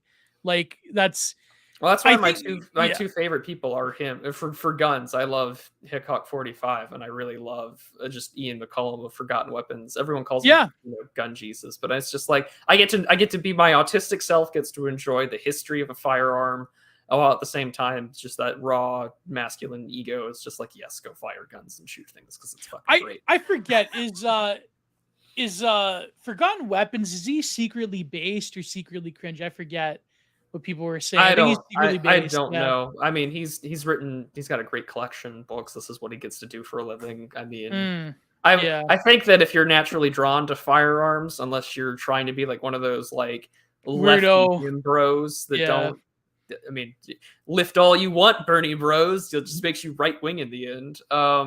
Yeah, So the lefty Bernie bro is quite a, like, something about it just rubs me the wrong way. I don't know. Like it just yeah. the Jim Bro leftist. It's like, okay, and even then when the Jim Bro leftist wants to come out and post about why it's important to be Jim Bro leftist so they can like smash the fash or whatever, Yeah. everyone's like tweeting at them like, hey man, didn't you know that like personal health and wellness is actually fascist? And it's just like Yeah. we live in such a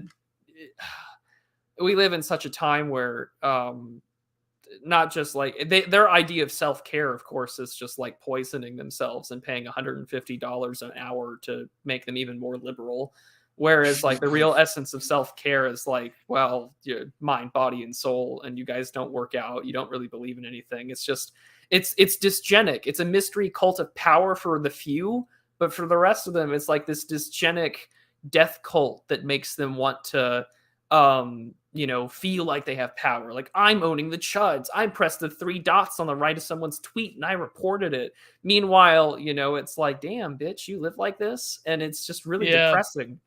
I think like anything you could say about like right-wing bodybuilders, you could probably, like, the real truth is that the Jim Bro Bernie, like the Jim Bro leftist is probably like fits that sort of like cult of power, because but it's much more of like a feminine reaction thing, in that I have to work myself out because the fasher, like the fun squad, the fun squads, the right-wing fun squads are like around the corner, and they're gonna right wing friend squads. Yeah, the right-wing friend squads are gonna, whatever Vouch says is gonna happen next 2 years. It's gonna, like, I think like this is what Botz-Borstein's getting at, is that the sort of like the cultic nature of power in politics is sort of like derooted from any like particular cultural context for a reason, because now you could like not just it, and I guess let's get into the criticism of the term that he uses, like that it's neoliberalism as a driving force. So his equation in Deculturation is that the sort of right liberal version is like very much market orientated fundamentalism, which is like the market can do no wrong. And that neoliberalism is like the sort of like marketization of all life. And I understand why, like, Bap goes into this a lot. He went into this with Zero H.P. Lovecraft, our good friend on Caribbean Rhythms, how like, and even my friend Martin talks about this, where you're not doing yourself any favors by like entertaining leftoid ideas that talk about like neoliberalism and the culture critique and blah, blah, blah. Like, I understand that argument, but I think that it does still have power. And so I'm controversial in that respect. So Botz-Borstein says like, that's the right side of it. The left liberal side is like political correctness and like turning all life into gray goo gruel, microplastic gruel into like this, soup, and turning them into the humans of flat design, literally. Yeah. And so he says that they combine forces and to make like the worst possible of all worlds. It's like, not only you economically and financially depressed, but you are like culturally alienated and like totally out of like, I understand. Like, in fact, I said this in the last episode of me covering Byung-Chul Han, where I said that, I partially agree with the BAP sort of like more older right-wing argument that to always talk about like, oh, we're alienated, we're oppressed, blah, blah, blah. Like, we're like we're objected from culture, blah, blah, blah, that just plays into like New Left Hands. But I would say that the main disagreement that I outlined, and I will put this clip on YouTube, by the way. I'm going to, as an advertisement. I have to get back to doing clips, by the way. I have been lazy about that. The BAP side, the argument is that there are forces that are actively oppressing us rather than alienating us. So it's not that we're abandoned to culture. It's that the culture that they want is against us as largely European men, right? Like, so I understand that point, but then the sort of post-left embrace of thinkers like Christopher Lasch and Byung-Chul Han says that no, it's rather that these discourses that have developed over time, they have purposefully alienated us in the sense that we are rejected from culture. So it's like, that's the fundamental disagreement right there, is that one is saying that you are actively being oppressed. The other is saying you are being actively abandoned to this thing called culture. So I don't know. I mean, I know you lean probably more towards the we're being actively oppressed, or it's hard to say. It's makes a convincing argument. It's hard to say. Yeah, I mean, he does. Yeah. That's one big part of it, is that he does make an excellent. I think it's a synthesis of both. And I know that sounds like a cop out, but hear me out. It does, but I agree 100%. Yeah, but and the reason why is that the culture that they have politically MAGA communism. Yeah, we'll talk about that in a bit. But by the way, Walrus, you DM me. I will read your DM, my friend. I'm very sorry. Walrus is great. Yeah. Look at this. If aesthetics are indivisible from politics, Black Rifle Coffee conservatism, just like Barstool conservatism is dead, and it doesn't have the stuff to take on the GA. Yeah, I mean, Barstool not having the stuff to take on the GNC. Are you kidding me? Like, oh no. I'm sure like a dude, bro, that never mind. I'm just I distracted you, Prue. Go ahead. I think Barstool conservatism or whatever can speak for itself. It's like what Biden said. Watch me. Yeah. But no, the reason why I say this is that I think it's a mixture of, one, you are both being currently abandoned, and two, you're also being currently oppressed. I think it's also monoculture that hates by a monoculture that hates you. I think the debate around it feels kind of like chicken or the egg, because like both are concurrently happening. Yeah. For instance, the current ruling ideology operates in a very postmodern way of constant deconstruction and constant historical revisionism in order to make it. And this is where Yarvin gets that concept of the two-story state. And I don't know where he rips it from, but I mean, you have these two concurrent narratives that are running at the same time. I think that was probably Burnham. I mean, so that means really like old school Trotskyism, but there's this position that the old narrative, the singular narrative that America is a country and a nation of white European settlers that made something out of nothing and created, this immense, vast land into like the gleaming civilization of the New World. That old narrative has been looked at, and then now, due to both by nature of changing demographics, various coalitions and wealth, a market incentive to change it or to hijack it, you now have this new emerging monoculture where at the same time that old narrative has to be deconstructed, hence the oppression. But at the same time, we can't let them have any stake in it. This is why you see constantly, time and time again, in the pop culture and in films and in movies, that where there is white male protagonists, they are always the sacrificial lamb. You are being sacrificed so that the new culture can emerge and it can be diverse and equitable and charitable to where you don't exist. And so I think that but even when the white man is a hero, like in Elysium, he's sacrificing. Well, that's what I mean. Whether it's Blood Diamond or it was like The Last Jedi or whatever, there's always going to be your principal hero of yesteryear that the audience of like primarily European people are going to love and attach themselves to. And so that is sacrificed upon the altar to birth this new monoculture. Even Harrison Ford's character in the new Star Wars, when he died. All for that. All for it. And so you are It's being like they're abandoned. sacrificing for like Giga Favela, Longhouse World, like the last remnants of white man. You're being sacrificed and given Funko Pop masculinity as a treat. Your sacrifice is appreciated. Now go, please enjoy our receptacle, cummies and Funko Pops at the end of it. Yeah. And that's why I think that and again, this is why I've said for time and time again, what is the positive progressive role model for white men? There isn't one. There isn't one. I don't care what you say about any of the last of the straight cis white males of the left. There's no positive role model for them. You have to be neurodivergent. You have to be non-binary. You have to put on lipstick and or publicly announce your transition, because there isn't one for you. The monoculture but they'll appropriate certain want you. But they'll appropriate certain like markers of masculinity. I know I'm pissing people off here, but the Irish have really been hardest hit when it comes to the left in America, like appropriating their sort of like Bostonite, like pseudo masculine affectation. Like that whole speech from Dropkick Murphy was like the best example. Yeah. And like, I know it pissed a lot of people off when the Queen died, saying that like the Irish are now part of like the wholesome Chungus nationalisms that they can give you, like the blue yellow country, or like Palestinians, or like, you know what I mean? Like that's sort of like the affectation of masculinity is still like somewhat appropriated just to get the sort of millennials who strayed off the plantation that voted for Trump, like to get them back into like, well, like it's like the question of like why these irony bros love The Sopranos so much. And hey, like I like The Sopranos too. Like I love The Sopranos, but like they're fascinated with like early Simpsons, The Sopranos, because a certain forum that we can't help but mention said that the reason is because the early 2000s and the mid 2000s was like a time where you could have humor and motifs that were very right wing that had to deal with like race and sexuality, but always had left wing conclusions. Sopranos is the masters of this. When Tony Soprano defrauded HUD, and he got like his black friend to like send urban youths at the place, right?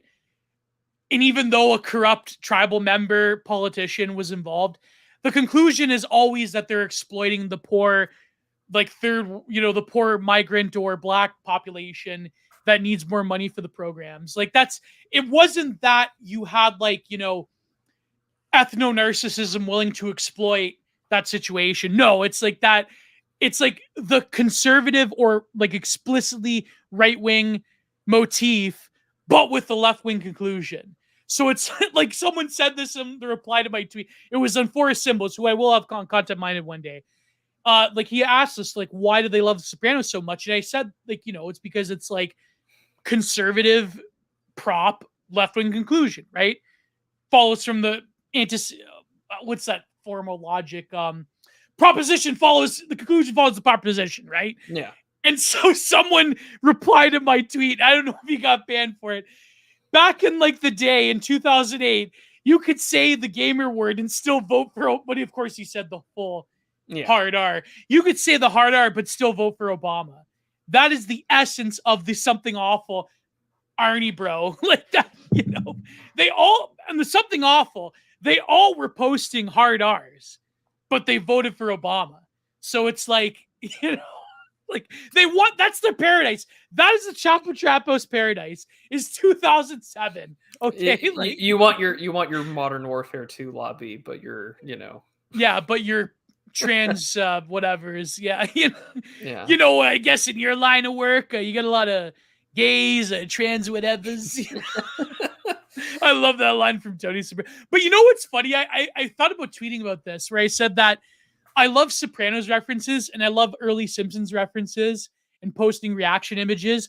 It's like something along the way could have been tweaked where I could have ended up like a left irony cell. Like I could have been like Polish excellence or whoever. I could have been like DKL Marxist or Polish excellence. I shouldn't even mention, because I'm like literally just giving them air. I shouldn't even mention it, but like, they all make fun of my photo from 2014, by the way, where I'm, I've seen that get memed quite a few times now. Yeah. look, take the screen cap. Wait. There you go. Take the screen. There's Compare your the real. two. This is 2022, and that's 2004. Let's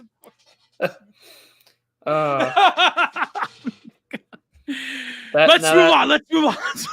That is some real niche e-celeb problems right there. Yeah, I know, eh? Like, holy crap. Oh man. Okay. I had my fun. Let's get back to this here. Let's get back to that. I see I have another super chat as well by George Sick. I love that name. George is a good guy. Yeah. The Chapo Trap House Paradise. The Chapo Trap House Paradise is getting to scream the gamer word in your Modern Warfare 2 you have to remake tweet lobby. that about the you get your I said you can remake Modern Warfare all you want. It won't ever take back all the times you said the gamer word in the lobbies in 2007. Oh man, yeah. Because you're gonna. That's the thing about gamer culture, I guess, is that.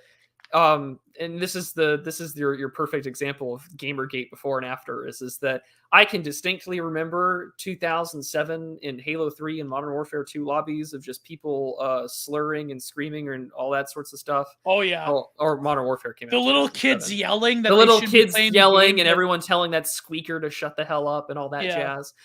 Whereas nowadays there's really none of that really anywhere. I mean, there are a few places that still do, but I mean, it's been so changed from the culture of like guys just being dudes, that sort of old meme there. And it's the reason why though is because of course that it's been uprooted to be something else. I mean, all it took was 5 guys, burgers and fries to change things. And here we are, where now gaming culture, your best franchises from the 2000s are all but dead. And we're going to constantly remake the greats because every they're time remaking Vice City now, by the way. Yeah, apparently. Well, I mean, they tried to remake San Andreas and it was fucking awful. And it's like what you had mentioned, like the facsimile of what were these cultural icons, because that's all that we can do. Because now it's a part of a monoculture that we can't do. And I can't wait to see what the next Grand Theft Auto is going to look like, because that's always been a transgressive. Apparently, it's modern Vice City there, but with the black woman. Okay. Now. There you go. And now it's just Philip Daniel. Cricket flour eating. Cricket flour chip eating and oil and draw giants don't deserve a sick. But it's not like the sort of Peletian, the symbolist painter and draw giants. It's something entirely more demonic. But let me read you a passage. This is from the, I believe, Excellence chapter from Deculturation about America. Okay. So he's saying that all of America embraces the idea of education. Today's universities' knowledge is globalized. And he's saying that the right wing, this sort of goes, but this what page? What I had it open in another tab. I said what page so I could read along. Oh, this is page 24. 20 okay. Yeah, 23, 24. Yeah. And so this is about education, how all of America embraces education for a reason. So like the right wing embraces sort of like the technical, like stem cell sort of thing. The left wing, it's like, of course, education becomes, they both consent to the market orientation of education, right? With all these studies fields and sociology. They're all just like rich kids buying time in their like to extend adolescence more or less, And I'm saying this as a grad student. So, you know what I mean? Like I've been to grad school, so take my word for it. But, it's funny because Scott Greer, he's sort of, as someone on the right, he sort of complicates that by saying that, maybe right wingers can't abandon higher education, which I agree with him, by the way, to a little bit of an extent, but I don't know. Wait, we were going to say, Prude? Oh, I simply said, no, we shouldn't abandon it.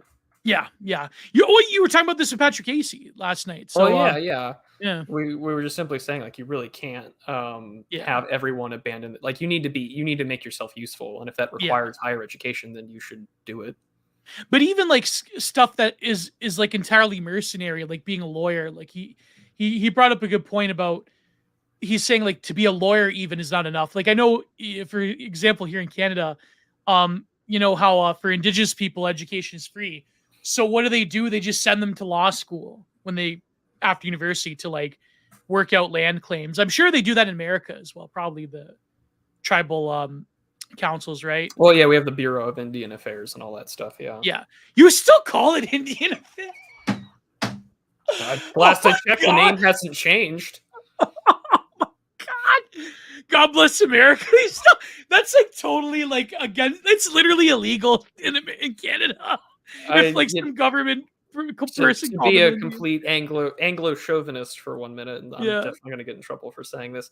These, you know, you want to see proof of what, you know, why they try and keep, you know, white European men down, is just look at the state of how Native Americans and their reservations are doing. Oh man, oh, it's terrible. Even like, you know what's funny though is that not funny, I mean funny in a tragic way.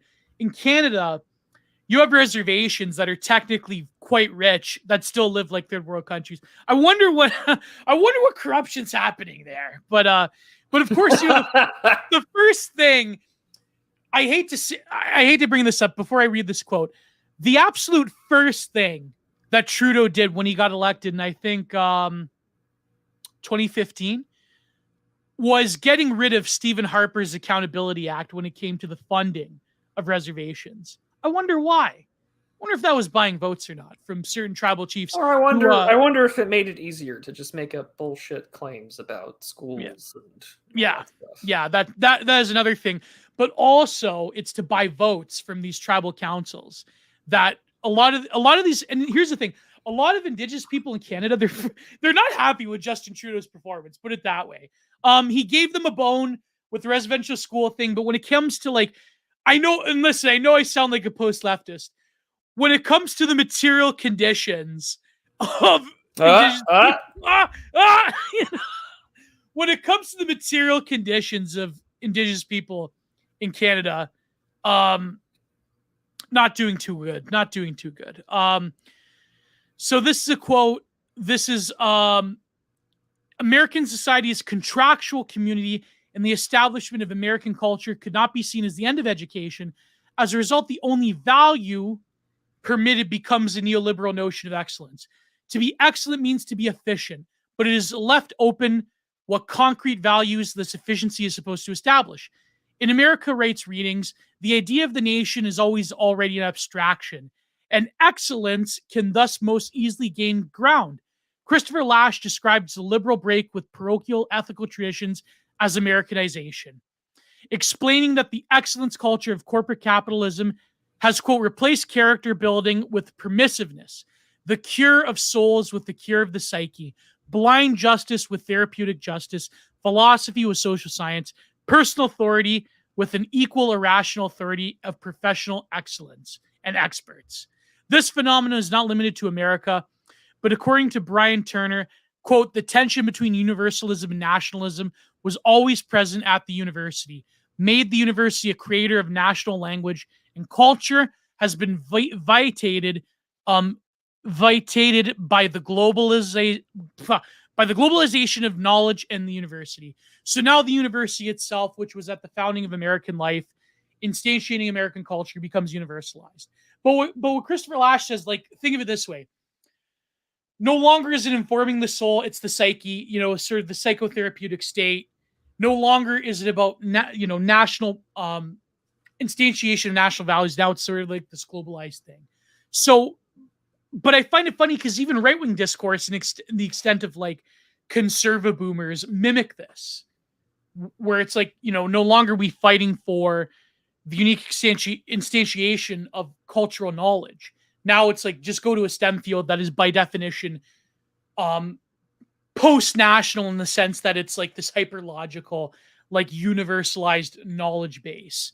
So I don't know, you probably have a lot of thoughts about that. Right? Well, yeah, no, I constantly think about how there's this sort of new age, yet also at the same time esoteric mysticism behind mathematics. You see this a lot in popular culture. You see this a lot when you get a lot of like prep speeches about why you should study STEM and all that. Yeah. Like it's a math is the universal language. Everyone can understand ones and zeros and everything like that, which again, it's innately true unless you come from a culture that has no complete concept of numbers. But even then, if you're going to a university system, not even numerals, Francis Deck reference. But I mean, that illustrates, I think, the universality to it. Is the language that you're using is technically universal. I mean, to a point where in our own rationalization and ways to be efficient, our ideas of communicating with extraterrestrial life is like, where numbers and things like that. And the Sagan, the space, all the golden Viking, what's things it called? Like that. Voyager 1 and 2. Voyager 1 and 2, Viking probes, I believe, were landers on Mars back in the 70s. But the other point, too, about this is that, it completely dominated the nation over the idea of the nation or nationalism, to where those highly technical elite fields for efficiency and to maximize things, we see this a lot with computer programming.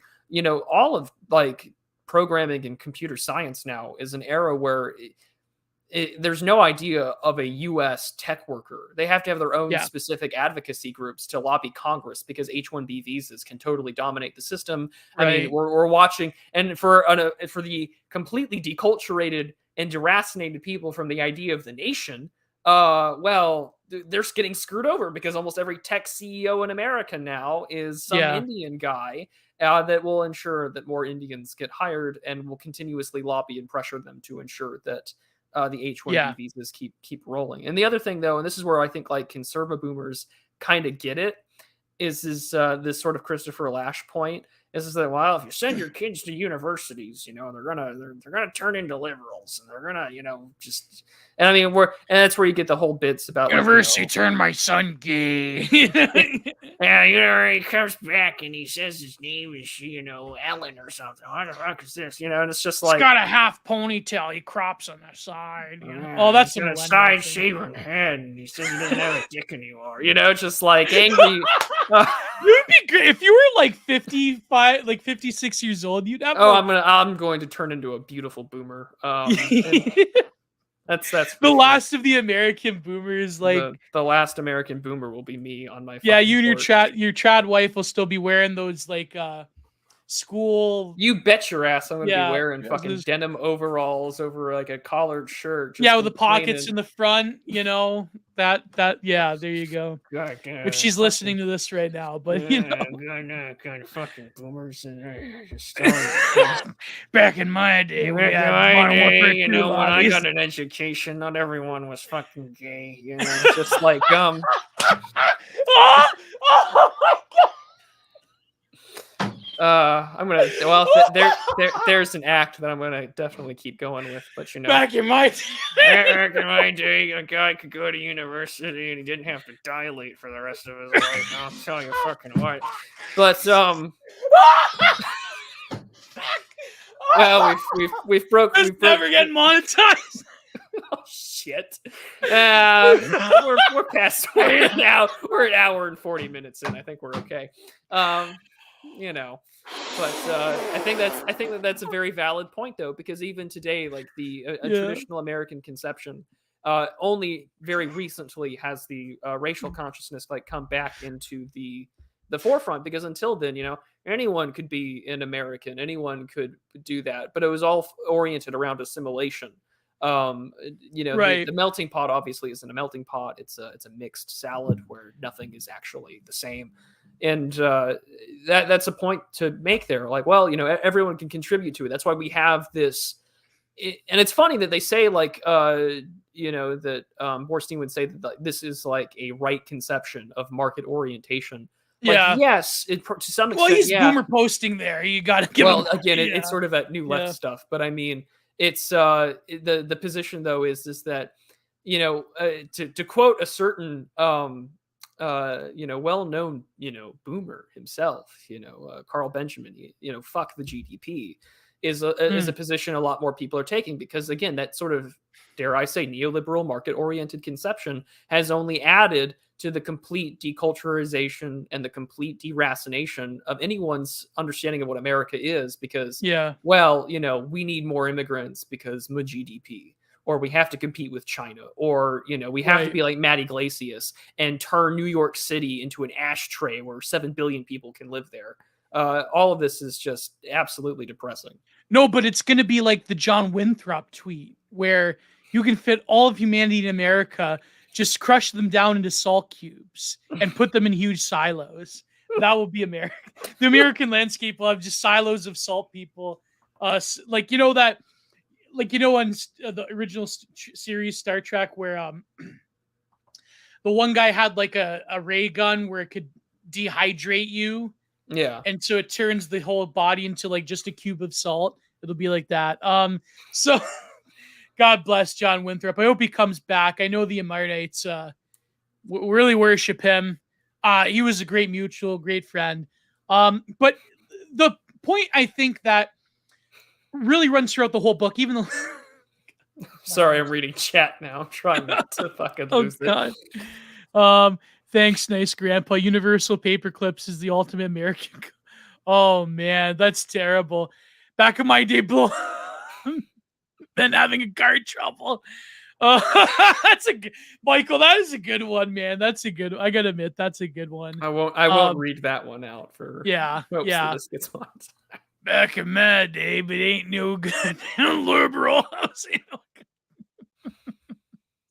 But the point that runs throughout the book, even the later chapters, such as when he talks about, he gets explicitly more into art criticism.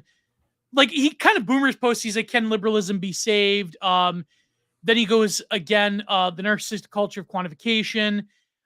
He tends towards like a bit of a solution. It's called the hermetic solution, or the hermeneutic solution. So you use a lot of like Gadamer's Truth and Method in it, which I read a bit of a long time ago, but I have to get back to reading it. So like, how do you basically resist the quantification of all culture? So here he says, in the chapter 2, kitsch, an alternative aesthetic truth. This is the intersection of corporatization and aesthetics. So the basic thesis that he has is that liberalism, by its very nature, modern liberalism, denies the reality of kitsch. Yeah. And so all these people on the political right that are, Thomas Kincaid posting, you have to realize that kitsch is just as much alienating you as any sort of like, late century modernist, Jackson Pollock, Mark Rothko, whatever, right? Like you abstract expressionism, whatever's like, you got to realize that kitsch, liberalism at one time produces the reality of kitsch, in that it has to find a way out of necessity to mediate the politico-aesthetic palette of a society that is inherently multicultural and deracinated, but at the same time has to deny that kitsch is real, because now it's sort of driven headlong into taking on that selectively postmodernist motif of destroying the distinction between high and low culture, right? So Jeffrey Koons is the best example. He takes something very kitschy, Americana, very low crass culture, like the baubles that you would find in a sort of like, older version of America, like the sort of Route 66, like, tourist trap shop, those little kitschy statues you'd find. And he makes them into high art, right? By having, a whole army of artisans that craft these monstrous statues, right? He literally has a whole team of 200 people that creates these things. In his art factory. Because of course Jeffrey Koons has got to be like Andy Warhol with the art factory. So what liberalism does, modern liberalism, is it takes that concept to Botz-Borstein of destroying high and low culture, but then in its place, it kitschifies everything. But it denies that kitsch is reality. Because to say that there is such a thing, this place of non-art called kitsch, that is enclosed within itself, that gives you false sentimentality or fake emotion, that is entirely market-driven. To say that kitsch is a reality is to negate the multicultural and post-national character of liberalism by saying that there is unique culture, there is unique grounded and culturated forms of art and aesthetic expression. But to say that there is a hierarchy of them, and to say that truth and aesthetic truth comes from its unique position within culture, that is to negate the modern project of liberalism. So all multiculturalism is kitsch to Botz-Borstein. And so I think that's a monumental point. But then he says that there are three responses there that he calls B1, B2, and B3. So let me find it. This is page, so it's after the chapter on bullshit. He's saying, this is chapter 2, page, oh, here he goes, page 48. Page 48. So here are the options that the liberal presents us. Option 1, B1, this intersection between bullshit and kitsch. Yeah. B1 is consumers of kitsch who simply do not know what kitsch is, because if they knew what it was, they would probably not consume it. I say probably, but do not make a judgment here. B2 are people who understand perfectly well what kitsch is, but believe that their entire concept of kitsch is irrelevant. They recognize it merely as subjective constructions produced by an elite that does not correspond to any reality and should therefore be abandoned. So to say that kitsch is real is, colonialist and racist and homophobic. And he says this in the book. He says that to say kitsch is real means that you must say that trans people aren't valid or whatever, or that you're a racist or whatever. B3 are people who know what kitsch is, accept its existence, but like it nevertheless. Strictly speaking, they do not like kitsch as kitsch. They have an ironic attitude towards it. They do not merely consume it, but use it and play with it, most typically in contexts that are alien to kitsch. So not Thomas Kincaid. So Jeff Koons would be B3 because he knows what kitsch is, but he's playing with it in the fine art world. So the characteristics of B1 is that they tend to have less education than others. So Group A would probably reproach them for accepting kitsch as the real thing. Group 2 and Group 3 most likely are educated, but differ in their attitudes. So B3 shares certain points of B2, but does not relativistic as B2. So B3 would say that yes, kitsch is real, and that values and culture are real, but in some ways we can't escape the monumental kleptocratic nature of kitsch, because he is saying in this book that liberal kitsch is just as authoritarian as the older millenarian regimes of communism and fascism and the Austrian painter. Because he's saying that kitsch arises in totalitarian societies to hammer a message. So the art of, certain art forms that were worshipped by the Austrian painters regime, or more likely in Soviet realism, these were kitsch. They were politicitsch. They were the politicization of aesthetics. But he's saying in liberalism, there is pound for pound more kitsch being produced than ever, because you need more of aesthetic propaganda to hammer home the message than in a totalitarian society. And of course, he quotes Noam Chomsky in Manufacturing Consent, where he says, well, a dissonance could easily be, unpersoned in any totalitarian regime. It's much harder to unperson dissidents, although it's getting easier in, modern global liberalism. But I've been talking a lot here. No, you're good. Yeah. I think that number B3, the people that play with it ironically, they do not merely consume it, but use it and play with it, most typically in contexts that are alien to it. I mean, that's meme magic right there. That is when people take the humans of flat design and they sort of reappropriate it to sort of, turn it in a mirror back on itself, because kitsch has no introspective quality to it. Whereas those who are outside of it, I think that mainly as you sort of mentioned, and kind of in reference to your own essay, the Confederacy of shitposters. Oh yeah. That, we have all these people out there that can hold a mirror to kitsch itself and sort of explicate it in a transgressive way to where we know that this is bad. This is why I think that there are certain Wojaks that I will try my best to, where they sort of hero themselves in a 42% life fashion. People know what I'm referring to, and they yeah, and that is taking kitsch into itself and pointing it back at it in a way that we can enjoy in a transgressive fashion, but play with it in an ironic way that is alien to those that would say, oh, these things are valid. Oh, these people are the way that they are. And some of those edits are pretty wild too. Yes, they are. They're pretty good. We're in there, the gamer room, and oh man, and the programmer socks and everything. One of my favorite ones on Twitter, my friend Sexy Ren posted, where he hangs and then he decouples and he goes right down to hell.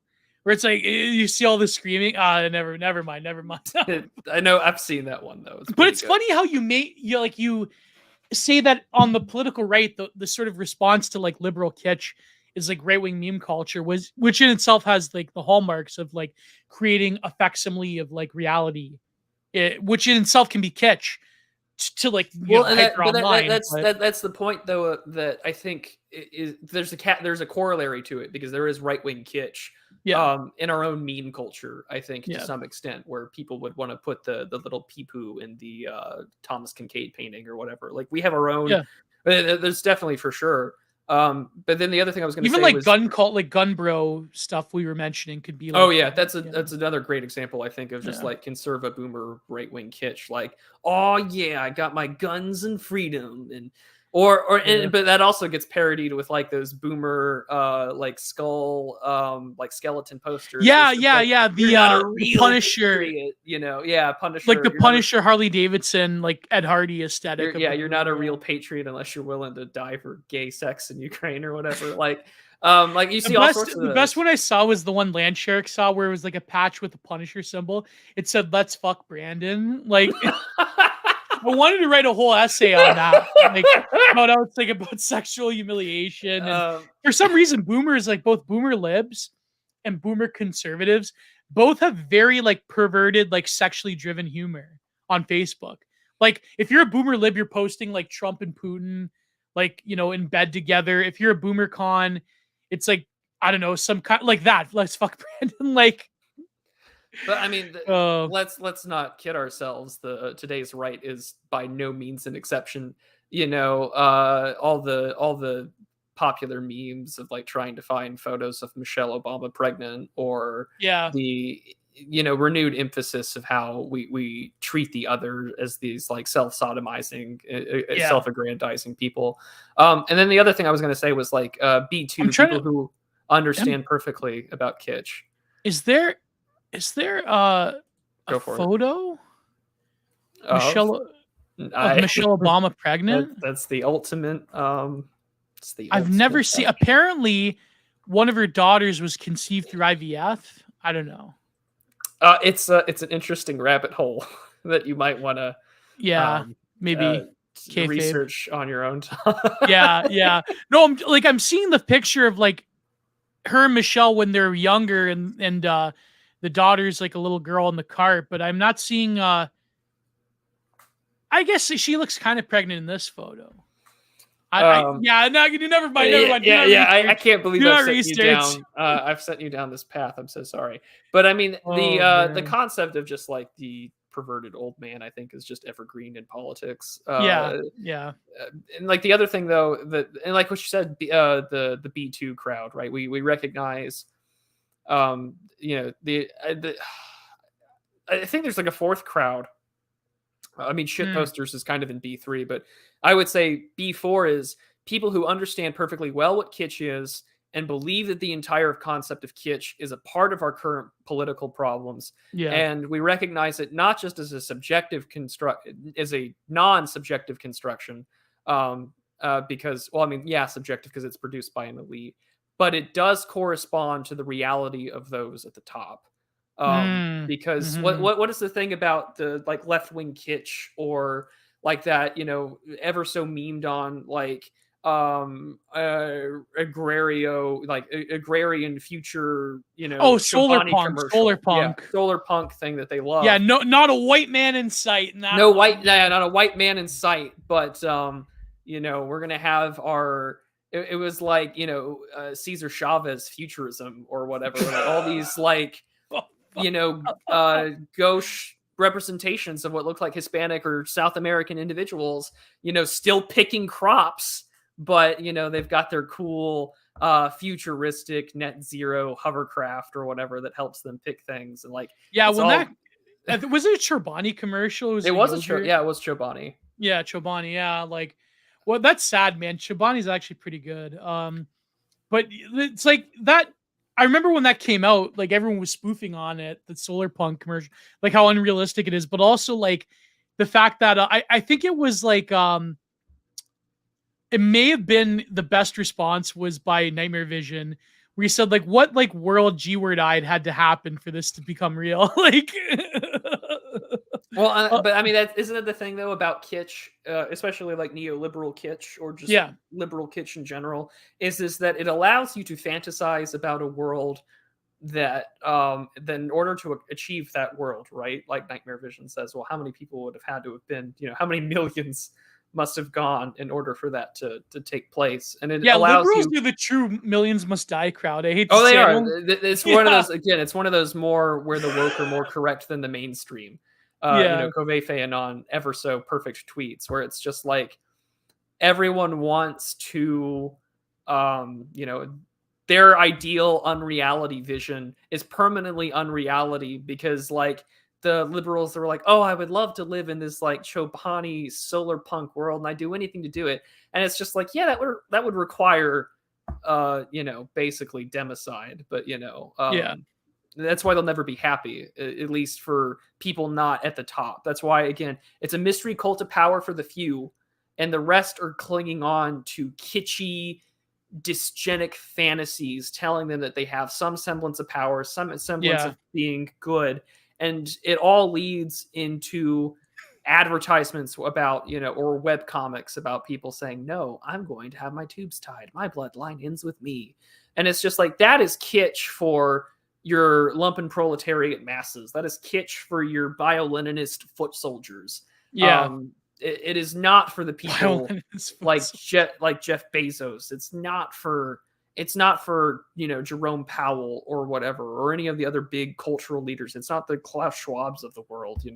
They're happy to let you at the bottom, in this sort of high-low versus middle fashion, to be given a sort of this kitschy soteriology to where your only like worldly salvation comes through changing the weather by eating, canola oil, cricket flour based alternative foods. And then you'll drive yourself mad and bite someone's nose. And here we are. There was this tweet by Yungelos Lindius Normie. He what's his handle? Lydius Nomine. Yeah, Lydius Nomine. He's back on Twitter. He's got a different account, but it was when the Queen died, where it was some like irony bro that like had this tweet blow up, or some irony bro woman, like they have a contingent of women that said, I hope all the Irish, Palestinian, Ghanan, Indian, Yemeni, Kenyan, Singaporean, blah, blah, blah, Pakistan, Nigerian, Indigenous Americans, they're all having a good time today, right? And then he posted a picture of a favela, like the glow, and he said, I posted this on my Telegram. By the way, go to my Telegram, telegram.com/Giant Productions. I need to get to 1,000 followers at least. He said that the punishment for besmirching the selfless gifts of white civilization is to forever suffer in the earthly hell of the Giga Longhouse Ultra Favela. Oh my God. We're heading there, aren't we, folks? We're like, oh God. But that's what I mean. Like, their idea of kitsch, it is like hitchy, wholesome chungus. Like, but really it'll be the earthly, murky, dysgenic, sweltering hell of the Giga Ultra Longhouse Favela. Like, Well, and just think about it Oh, as you go to work at your Amazon job in yeah. this ultra long house Giga favela where you're You you're eat you're rice with your hands in a you're communal eating pot. rice with your hands because your $22 avocado toast was unfortunately stolen because the guy that was doing Postmates or whatever got shot on the way over. Um, Oh all that my you'll do then is you'll god. scroll through your newly approved Indian Twitter clone and just enjoy the models of solar punk of the world and the future that you thought you were promised. Yeah. And all the meanwhile you are forced to work in terms of corporate excellence and efficiency culture, to Yeah. where an Amazon hires a former private prison executive to help with their warehouse conditions. Oh my god. And then you eat bologna that has slime on it, and well, that's if you're lucky, actually, because in the future it'll be bug bologna. Yeah. And of course they got down your piss break down to, like, instead of 2 minutes, it's a minute 50. So Yeah. they got that down. But it's funny though. But the thing is, the reason we call it kitsch, like, I think when it comes to my theory of neoliberal kitsch, it is a facsimile of the real. It's not just the false emotion of it, but rather it's constructing a picture of the eternal present that could be, if we only, get rid of all the undesirables, which is people like us. So it's like the whole, like, and it's funny because Botz-Borstein says something very based in this book later on. He says that to say that kitsch is real is to say that you're not only racist and homophobe, but also when it comes to LGBT culture in particular, they have kind of like a lot of like kitschy, campy type of an aesthetic going on that is by definition universalizable, like the way that it wasn't in the 80s or 90s, as we covered with the Teen Apocalypse trilogy. Nowadays, a lot of gay culture is basically globalized in a sense, the way that, uh, hip hop culture is throughout the world from America. It's that to say that there is a high culture and low culture is to consent. And so this is the picture that he gets in the book. This is a driving force of it. He says that in the time of the Enlightenment, they were anti-kitsch because kitsch was bourgeois.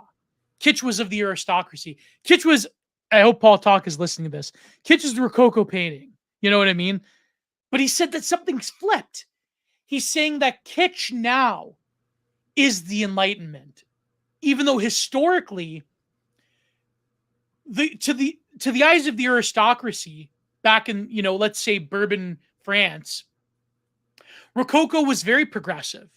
Rococo was sexually frivolous and humorous and light and airy, and it worshipped the human body in a way that neoclassicism did not, because neoclassicism was unironically like the return, right? Yeah. But later on, Rococo became the return, like the Tradlarp, because they had technique. They had Bouguereau later on, the academic painters, right? That Rococo had a sort of a tangential relationship with.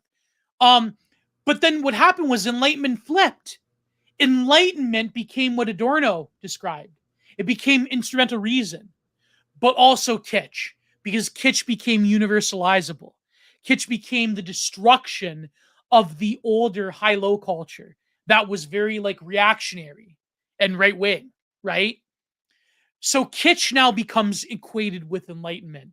It is using that same metric of instrumental reason as applied to liberalism, as applied to multiculturalism, as applied to art and aesthetics. Humans of Flat Design is not like just this affectation of sentiment or false sentiment. It's not just like this feely, feel good, everyone is valid, all bodies are valid.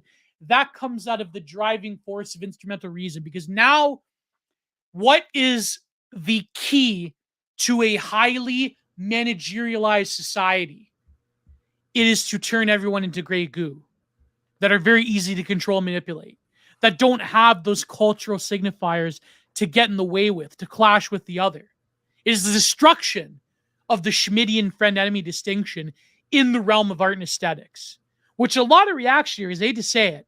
And Charlemagne, if you're listening to this, bro, you got to get on the art right pill. No, I'm kidding. I'm not going to talk about the art right, but like a lot of like reactionaries that go in depth into the juvenile and Burnham and Mole Bug. Like, not to say that Mole Bug is as great as Burnham and juvenile, but you know what I mean. Like the trajectory, right?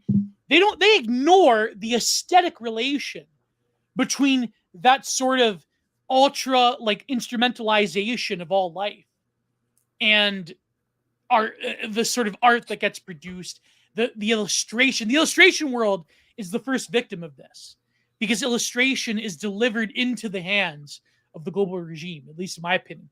And fine arts is as well. I hate to say this. I mean, I think that fine arts could create a pocket of resistance, but I hate to say it, but the art world is sort of like playing catch up in a way with the regime by pumping out like this highly politicized crap, the stuff that our good friend Alexander Adams talks about. Yeah. Well, which we will have on the show. But indeed we shall. Yeah. But no, I think the point is also worth making there that, like, fine arts have to play catch up because they were rather insulated by class for the longest time, and now that you've sort of unleashed this culture, the highs have to keep giving gibs to the lows in order to keep doing what they're doing. And so, that's why we're talking about racism in ballet, or getting rid of sort of blind auditions and just based upon the music for like the opera or for orchestras and things like that. And I mean, the other issue though, and this is actually a point that this text and your bit here just made me think. Yarvin's a computer programmer. Yarvin is the culture of San Francisco and Silicon Valley, which is all about efficiency. And, that corporate excellence culture that we just talked about. There is no aesthetic there. It is merely kitsch.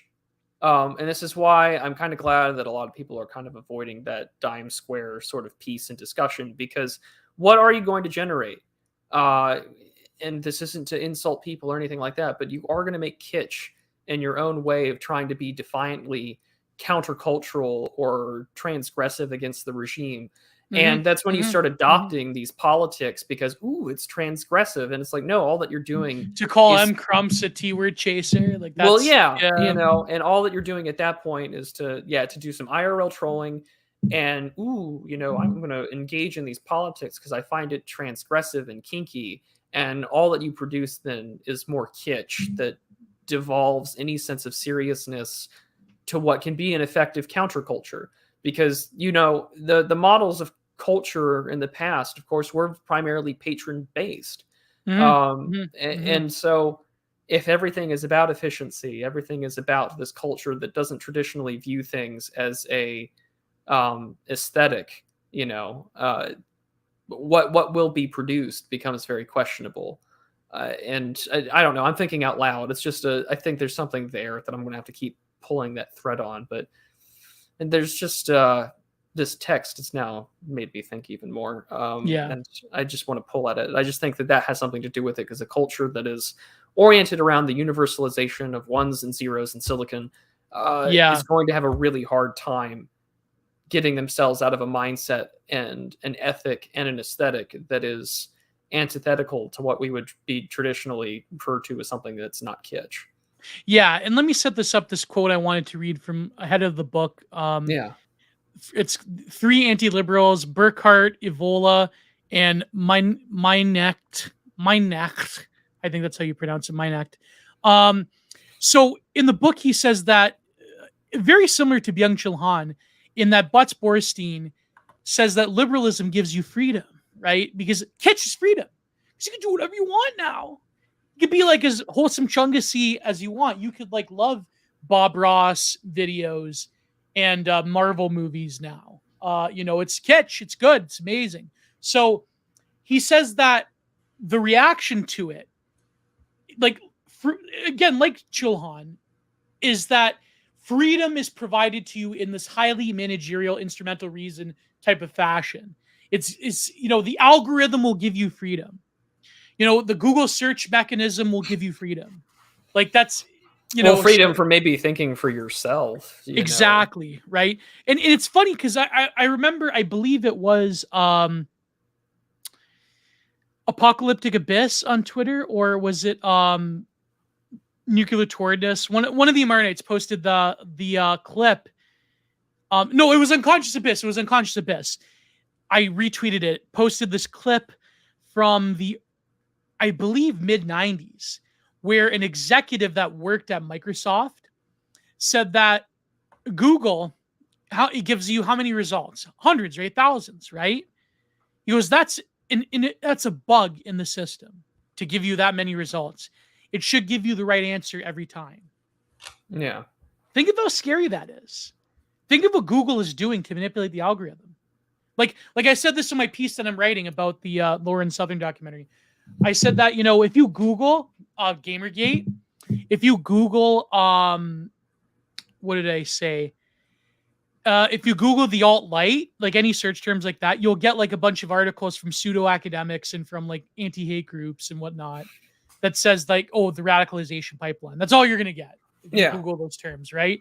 So the executive of Microsoft saying that is a defect, is a bug, that Google doesn't give you the right answer every single time. It gives you hundreds of answers. And we all know that they say statistically about 90% of people drop off at the second page of Google search results. But this is a quote. This is from the beginning of chapter.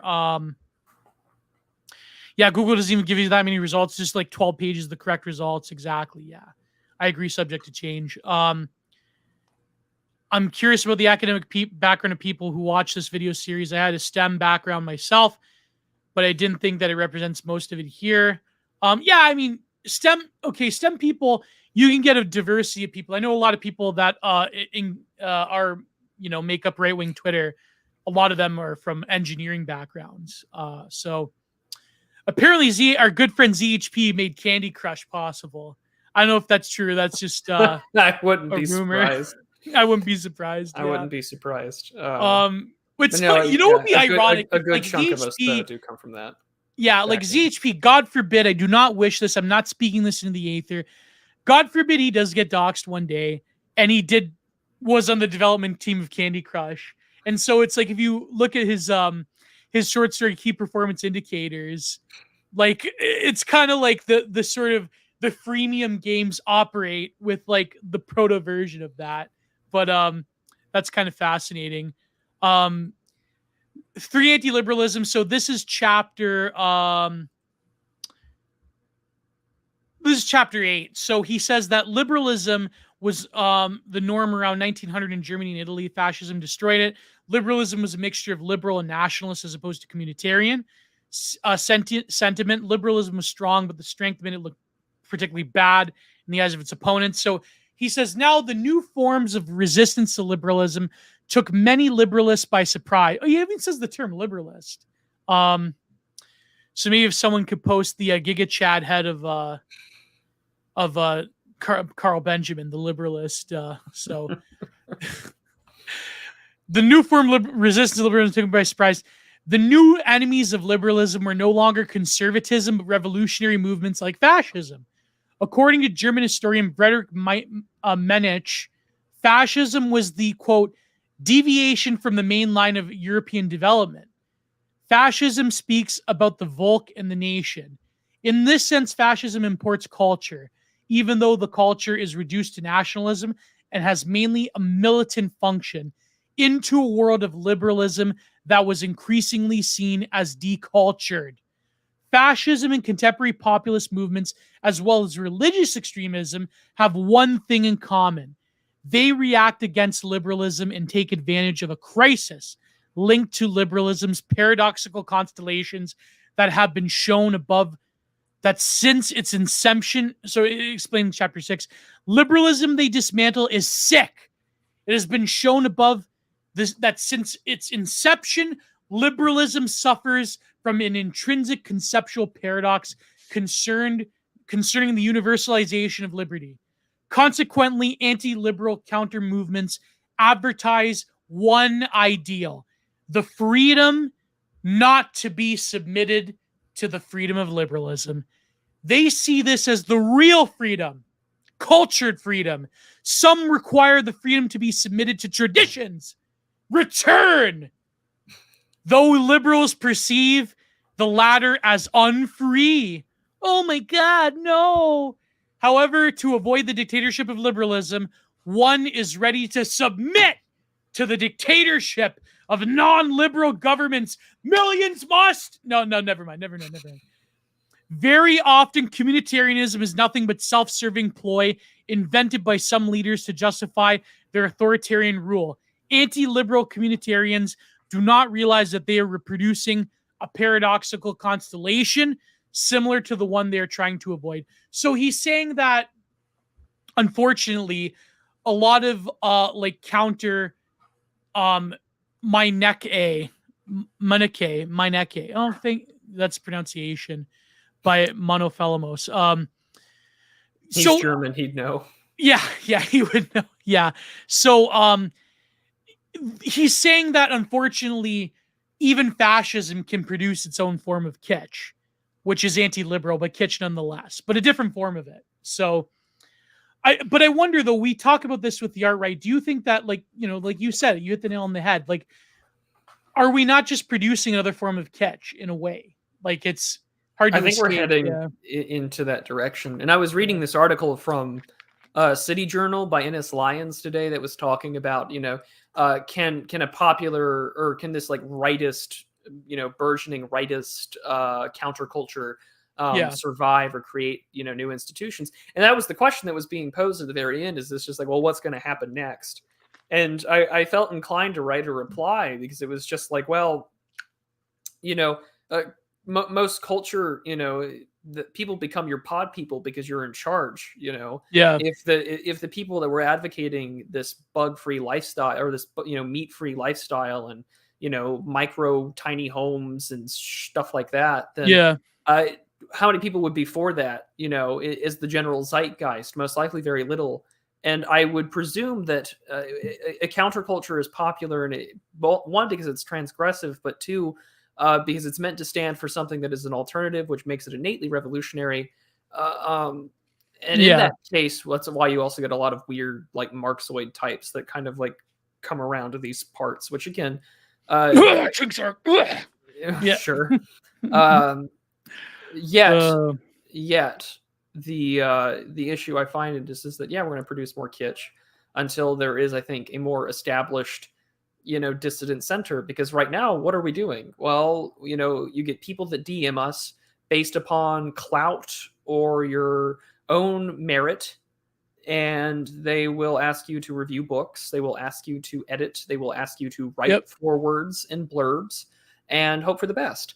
And this is not to insult those that do run good publishing houses. I mean, there are plenty of great works that have been put out there by our friends over at Imperium Press and various other ones. But the question is still Scholar, Antelope Hill, all of them. And I'm so glad that they exist. But Passage Press. Passage Press has now just emerged. Will that become something that can be much more of a permanentized institution that can allow us to effectively disseminate something that is opposing to the managerial zeitgeist that we live under? Because if not, then I feel like any Joe Blow can come out and say, like, that's the thing, right? Like, that's the thing about sort of the E-right too, is that we have newcomers and we have people that kind of like retire and return into the ether. Yeah, Pat Tracy was talking about that. Yeah. And it's like, sort of a good example. My friend Adam Wallace, perfect example. Like, when he quit, he left the internet entirely, and And so it's just something I definitely think that is what we're going to come into dealing with in the future. And I think that if you do get a chance to talk to Alexander Adams, you should ask him about his concept of the based Barbican, his proposal of a dissident arts center. Now, his idea is based in the UK, but I mean, it could easily apply anywhere else. Because I mean, unless you get an institution or even a captured one, I just feel like it'll be very easy to fall into narcissistic, masturbatory, right wing, or even just post left kitsch. Yeah. But again, I'm not an artistic person. And so this is just me thinking out loud. Yeah. I mean, I'm more sympathetic to certain forms of the post left because they do have some of them do have a background in art theory, and they do explore sort of weirdo films and things like, Jack the Perfume Nationalist. Like, a lot of like transgressive stuff that I have an intellectual interest in for whatever reason that the majority of the right wing would think is a, degenerate. I mean, we covered the Teen Apocalypse series. I think, oh, come on, like that's, and like I said when we did that, if we did not have that stream, I would have never had seen nor heard of those movies. So, yeah, I mean, yeah. It is But good to expose yourself to it.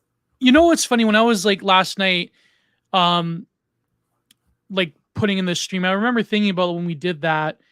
It was like, and it was the summer, and it was like it was chill, and it was like, especially watching Nowhere. I think like he had that MTV generation feel to it. It was like, oh man, return to 90s degeneracy, not 2020s degeneracy.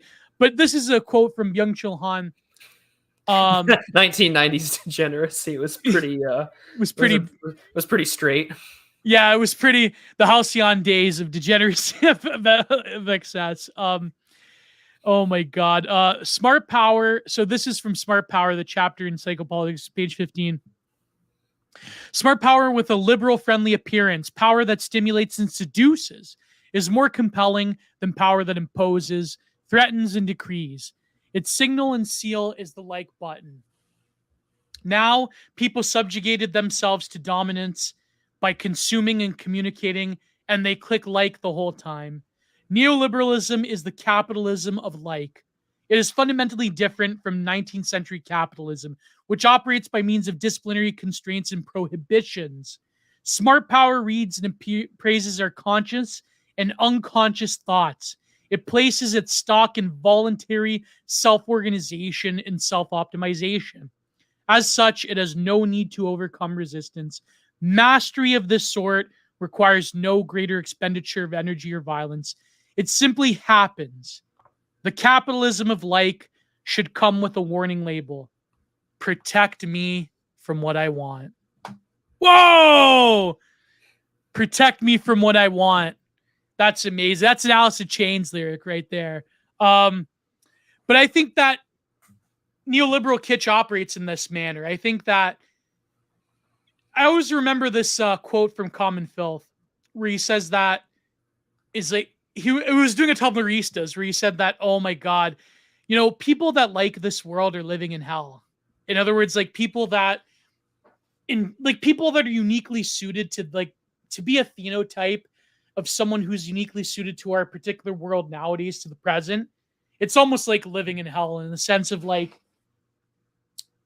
when you have no greater aspirations than just a more sort of like greater element of the present, like that really is like, man, and then of course, even Botz-Borstein talks about the anti-utopianism of liberalism. Polly Frog, baby, welcome. Polly Frog has a kid? What are you talking about, man? I think he's referring to the Polly Frog that entered the chat earlier. But wait, there's let me go up. Scroll up while you do that. But I'll have to read the rest of the book. You mean the Polly Frog entered the chat? Well, I mean, there's one up there that says with an 88 at the end, but I'll let you. Okay. I'll let you be the determining factor of who's real and who isn't at these names and such. Okay. Delusions of grandeur. Yeah, that's Polly. There's a lot of that for sure. Polly Frog 80. Oh man, did he get clipped off of Twitter recently because of? Never mind. It's just drama. It happens a lot, I think. Oh man, did they get rid of Paul Talk? They got rid of him on Twitter again. Quite a few bans as of late. Yeah. I forgot to change my name back to after Polly Frog stream last night. Oh, okay. You're trolling. Okay. Yeah, Paul. I don't know if Paul Talk got clipped off of Twitter again. I wonder. I have to see him on Odyssey, I guess. But yeah, there's been a few like they got rid of Masaki because he was, wow, it was inevitable. I hate to say it. They got rid of quite a few people recently. Yeah, they sure did. Yeah, sure. But I mean, they'll always come back. You know what's funny? Med Gold tried to come back, but they clipped him off in like less than a few hours. Good Lord. So, Paul Town got banned with his recent new account. Ah, damn. Can't believe that. People find ways. Yeah, people find ways. All right. So I think, is that a good point to leave off? We've been going for over. I think so. I think we can get to the supers. Let's get to the supers. All right. So then we'll do the shilling. So I guess we're winding it down. Let me go all the way up to the super chats. The giant Geoda Big Mike pipeline. Feels so, ZHP made the best paperclip Redskin Bantu maxing is hard thing to do. Yeah, I agree. Full Bantu max.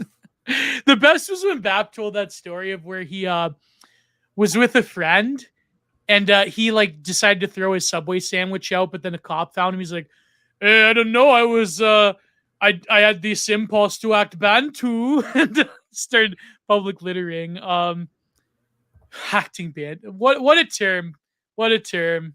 Acting Bantu. All right, let's see if I have the super chats ready to go. I think I have all of them. Yeah, okay. Right. Here we go.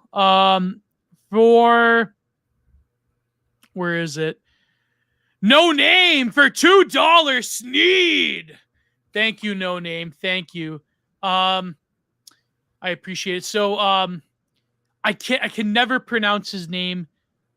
Monothalamos. I think I got it. Monothalamos for $5. Have you ventured panelists seen Bitter Moon by notable great human being Roman Grumlonsky? Should be up Geo's out. I haven't heard of Bitter Moon. Let's look this up. The last name is just perfect. Yeah, it is. Bitter Moon 1992 is a erotic romantic thriller directed by Roman Polanski. I get it. Roman Grubinsky. I think I may have saw it once, actually. The Lune de Mal, meaning honeymoon, is based on the novel Lunes de Fin, the Last Moon by Pascal Bruckner, published in English as Evil Angels. British couple Nigel and Mediterranean cruise, Istanbul. I think I may have seen this one. I'll check it out. I mean, if it's an erotic thriller, I mean, I'm all for it. So thank you very much, Monothalamos. Thank you. Kron Kicks for $5 since a super stick. What super sticker is that? I'd have to look it up. I wonder if you can look it up on the YouTube Studio. Oh yeah, that's right. Let's just look at. Let me just go to the YouTube Studio. There you go. Really quickly. Oh man, it's been quite a stream actually. We went longer than last time. Yeah. I mean, when we went for almost 3 hours last time on the September 11th stream that we did. Yeah. Let's see. Go down to monetization. Supers. There we go. Supers. Yeah, you always find out what the emoji is. Yeah, so this is where is it? Oh man. Digital Archipelago. I'm trying to find. I know I'm terrible. I'm terrible at this. Imagine being bitter about trash maxing. I mean, Bap tells a good story. I'll tell you what. It's a Dancing Lemon. Kron kicks into Dancing Lemon. So Cristar Pozo for $2. Thank you very much. Then we have for $2 Reagan Lodge. Thank you. Excellent channel, my dude. Thank you very much, Reagan. Maybe I'll get you on Content Minded one, or even like our show here, Digital Archipelago. So let's go to Kron Kicks for, where is it? $10. Thank you very much, Kron Kicks. Wait, is it Kron Kicks? No, Cringe Walker. Sorry, Cringe Walker. Kron Kicks is probably doubting himself right now. Here we go, Cringe Walker for $10.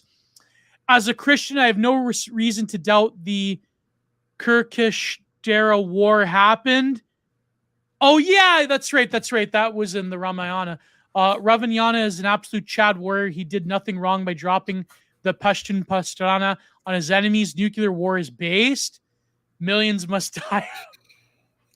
That was I know Michael Cremo in his Forbidden Archaeology book posited that, but I know a lot of the ancient alien people say that in the Ramayana, the Great War that happened, there was a nuclear weapon exchange. Prue, do you think Hindus were the first world nuclear power? The Indians?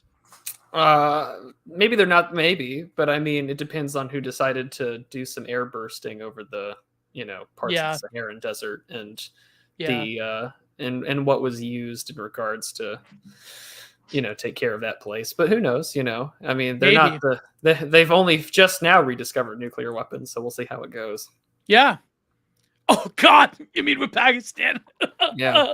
We'll see if Indra comes back again to throw nuclear weapons. Never mind. No, never mind. No, I'm not endorsing anything. Okay. Namaste. Namaste. Remember, that was the first word they said to the Bantus. Namaste. Before millions died. For the George Sagan, which is a combination of Carl Sagan and George Costanza, I'm imagining.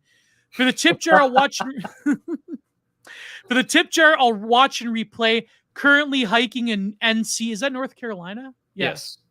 Got my broomstick from the Wendigos and caretaker music for the horse. Yes, Prudentialist has an amazing video. I think it came up recently on Twitter with that BAP tweet about the Northwest. Amazing video on the untold horrors beyond the imagination in the American forest. Actually, if you go to there's this great podcast thing I listen to. They have a great artwork as well. Do you know Bedtime Stories? No, I don't. Yeah, they do the creepy stories one. There's this recent episode called Almost Missing 411, the people who managed to escape the various time portals they could have jumped into in the forest. So there's a bunch of stories like that, actually, where they say that people that were almost abducted by the 411 phenomenon. I'll have to look them up because I've done two things about like cryptids and things like that. One about like the masculine urge to go kill them, and then the other about like the American and the European forest. Yeah, that meme with the Giga Chad with the Millsup sight laser. He's like, I'm gonna kill you. He's like, when I kill you, I'm gonna use your skin as a mattress, remember? Or something like that. Yeah. The hideous cryptoid. Next, Cringe Walker, good friend of the show, Cringe Walker for $5. If you want some fresh kits, check out who Columbia's Mattress Girl is dating these days. The kind of jokes she tells. Yes, she was doing some weirdo bondage performance art, but apparently, she's used to performance art, so I mean, yeah, exactly. Apparently, she's dating a Trump supporter. And Emma Solkowitz, she is a based right-wing trad wife now after sleeping around. Did you ever watch the Prawn film with her? No. Where she's mimicking the performance she did as Mattress Girl? I got to admit, it was pretty weird. I think my face is going to tell you no. Yeah. No. Do not research. Wasn't planning on it, but I'm not surprised that she did something like that. Oh yeah. It was this really weird like CCTV footage thing too. It was weird. Subject to change for $4.99. Thanks to the two of you for starting such a good show. Thank you. Thank you. I like to think we have a pretty good dynamic subject to change. I think so too. Yeah. Oh man, Nietzsche's pride. What do you, King Salmonfish? You trying to subtweet Nietzsche again? My God. The Baptists are going to eat King Salmonfish alive. I hate to say it. Many such cases. I think that was the last. Enough of the infighting. I think that was the last of the. I think that was the last of the super chats. So thank you. Wow, this has been a great stream, man. We've been going for a long time. I have to break my fast soon. So final shilling would be next week. I'll probably release the second part with our good friend Stain Haynes on Content Minded. I probably will release teaser clips from my Janet Reviews series reviewing Byung Chul Han Psychopolitics. I have a rant about Noam Chomsky I want to release. And other than that, let me actually pull it up, actually. Why did I click out of YouTube Studios? My God, I'm an idiot. Let me go to really quickly YouTube Creator Studio content, Zoomer Schopenhauer. Yeah, get the link and put that in chat. Yeah, I'm getting the link now. So Gio's got his Zoomer Schopenhauer chat from yesterday that just came Yep. out. So that'll be on my queue of things to listen to. You should do the same as well. Thank you. It's a really great one, really theory-driven one. Yeah, post it in the chat. Here you go. And there you go. It's in the chat, the link there. And shilling for Prude, you have a busy week ahead of you as well. It's been a busy week as it is this week. Yeah. Yeah. So I between go and watch the Patrick Casey one after this as well. Yeah, Patrick Casey, I spoke with him yesterday sort of about the state of the US dissident right and just a lot of more focus on American politics. Mix of rank punditry, but also, I got to talk to someone who's been in the game a lot longer than I have. Tomorrow, which is Friday at 7 p.m. Eastern, I will be having my good friend T.R. Hudson on to talk about his book Automaton, which you should buy yourself a copy if you haven't already. Go and read it. And we'll be talking about the writing process, how he got started. He's hosting a writer's workshop if you're interested. So there'll be plenty of great stuff to plug and promote there. And then on Saturday, I should have a new Substack article out for our lovely subscribers and Subscribestar backers. Yeah. And also, congrats, Gio. You got over 4K. Yeah, I got over 4K. That's right. It's right. I got over 4K subs now. Thank you. I was actually talking to Gifts and Given, and she's like, I guess we're at the same clout level now. I go, yeah. But yeah, that's been great. Thank you to my beautiful subscribers. Hopefully more on the way. My goal is to get to around 6 to 10K by New Year's. So hopefully that'll happen. A lot of great stuff planned on the way. Another point of shilling is tonight I'm recording it, so hopefully it'll come out maybe tomorrow or so with my two good friends, Constantine Martelli and GSP. War Report. Going to talk about the upgrading of the Special Military Operation to partial mobilization. So that's going to be great. Hopefully we don't Fed post too hard. I've been Givy posting on the TL. RAP to a legend, two legends, Givy and Motorola. Were taken far before their time. And so it's going to be great. Next week is going to be Stan Haynes again on Content Minded. And we'll probably figure out Digital Archipelago, which will be on Prudentialist's channel. Maybe you'll pick the theme this time, obviously. That's okay. Sounds good. So there we go.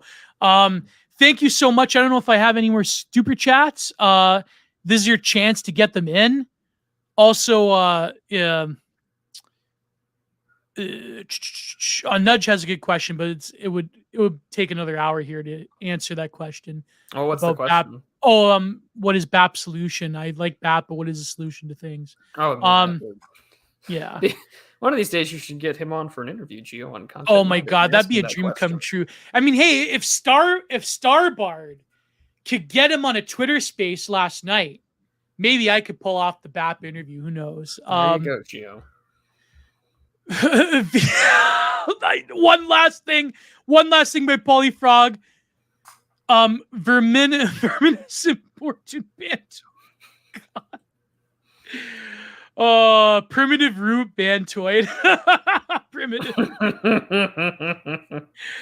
We were just making fun of Rod Dreyer yesterday. Yeah. Oh man. Anyways, thank you very much for watching. We're almost at the 3-hour mark. That dude World Greatest Dad even confirmed the only legit BAP counter signaler. Well, I agree. King Salmonfish can counter signal anyone and make it look convincing. So anyways, see you all next week. Please go to Prudentialist. All his links are down below, including his link to Subscribestar, my link to Patreon. This week will be the final chapter, Byung-Chul Han, and then next week I'll have a great review. I probably am going to review the article, The Future Without Us, probably from Wired Magazine. So we'll see what happens. Thank you all. God bless. Goodbye. Go to all our subscribers. Thank you so much for the 4K. And we will see you next week on the Digital Archipelago on Prudentialist's channel. God bless. Goodbye. Too sweet. And what's your outro? I just simply just say see ya. It'll be fine. Oh yeah, there you go. Take care, everybody. Take care.